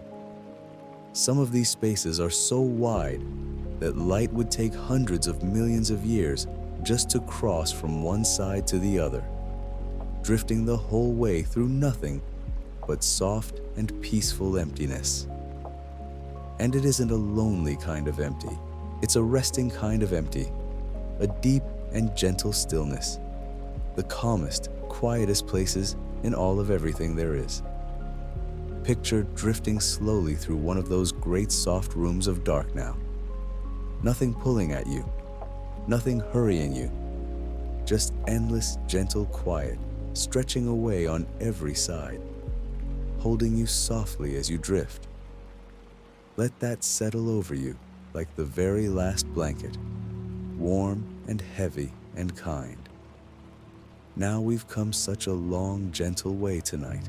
You and I, we've drifted up past the clouds and out among the stars, past worlds of gold and rust and swirling cloud, past rings of ice and quiet wandering worlds, past great golden storms and little singing travelers and the softest empty rooms of dark. And through all of it, that same slow, patient calm has been holding us gently the whole way, asking nothing, needing nothing, more than glad to carry us along. So there's nothing left to do now, nothing at all. You can let the sound of my voice grow soft and far away, like the last of the light at the end of a long and easy day. In a little while, this will come quietly to its close, And if you'd like, there'll be another gentle journey waiting to begin, ready to drift in softly and carry you on through the night. So you needn't stir, needn't reach for anything, needn't wake at all. Just let it come and let it hold you, the way the whole slow universe is holding you now. And whenever you next find yourself resting, whenever you're ready to drift off again beneath these same quiet stars, I'd love it if you'd stay along with us so we can wander softly through the dark together, one gentle night after another. There's no need to move, no need to do a single thing tonight.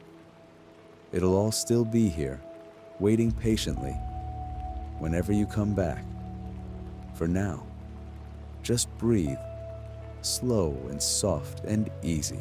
Feel how heavy and warm your body has become, sinking down into the quiet, held safe and snug and still. Out there, the great worlds are turning ever so slowly.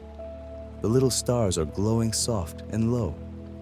The patient dark is stretching calm and endless in every direction. And all of it, every last piece of it, is more than glad to watch over you while you rest. Let go now, gently, all the way down, into the deep and warm and quiet. Sleep well. Rest easy. Good night.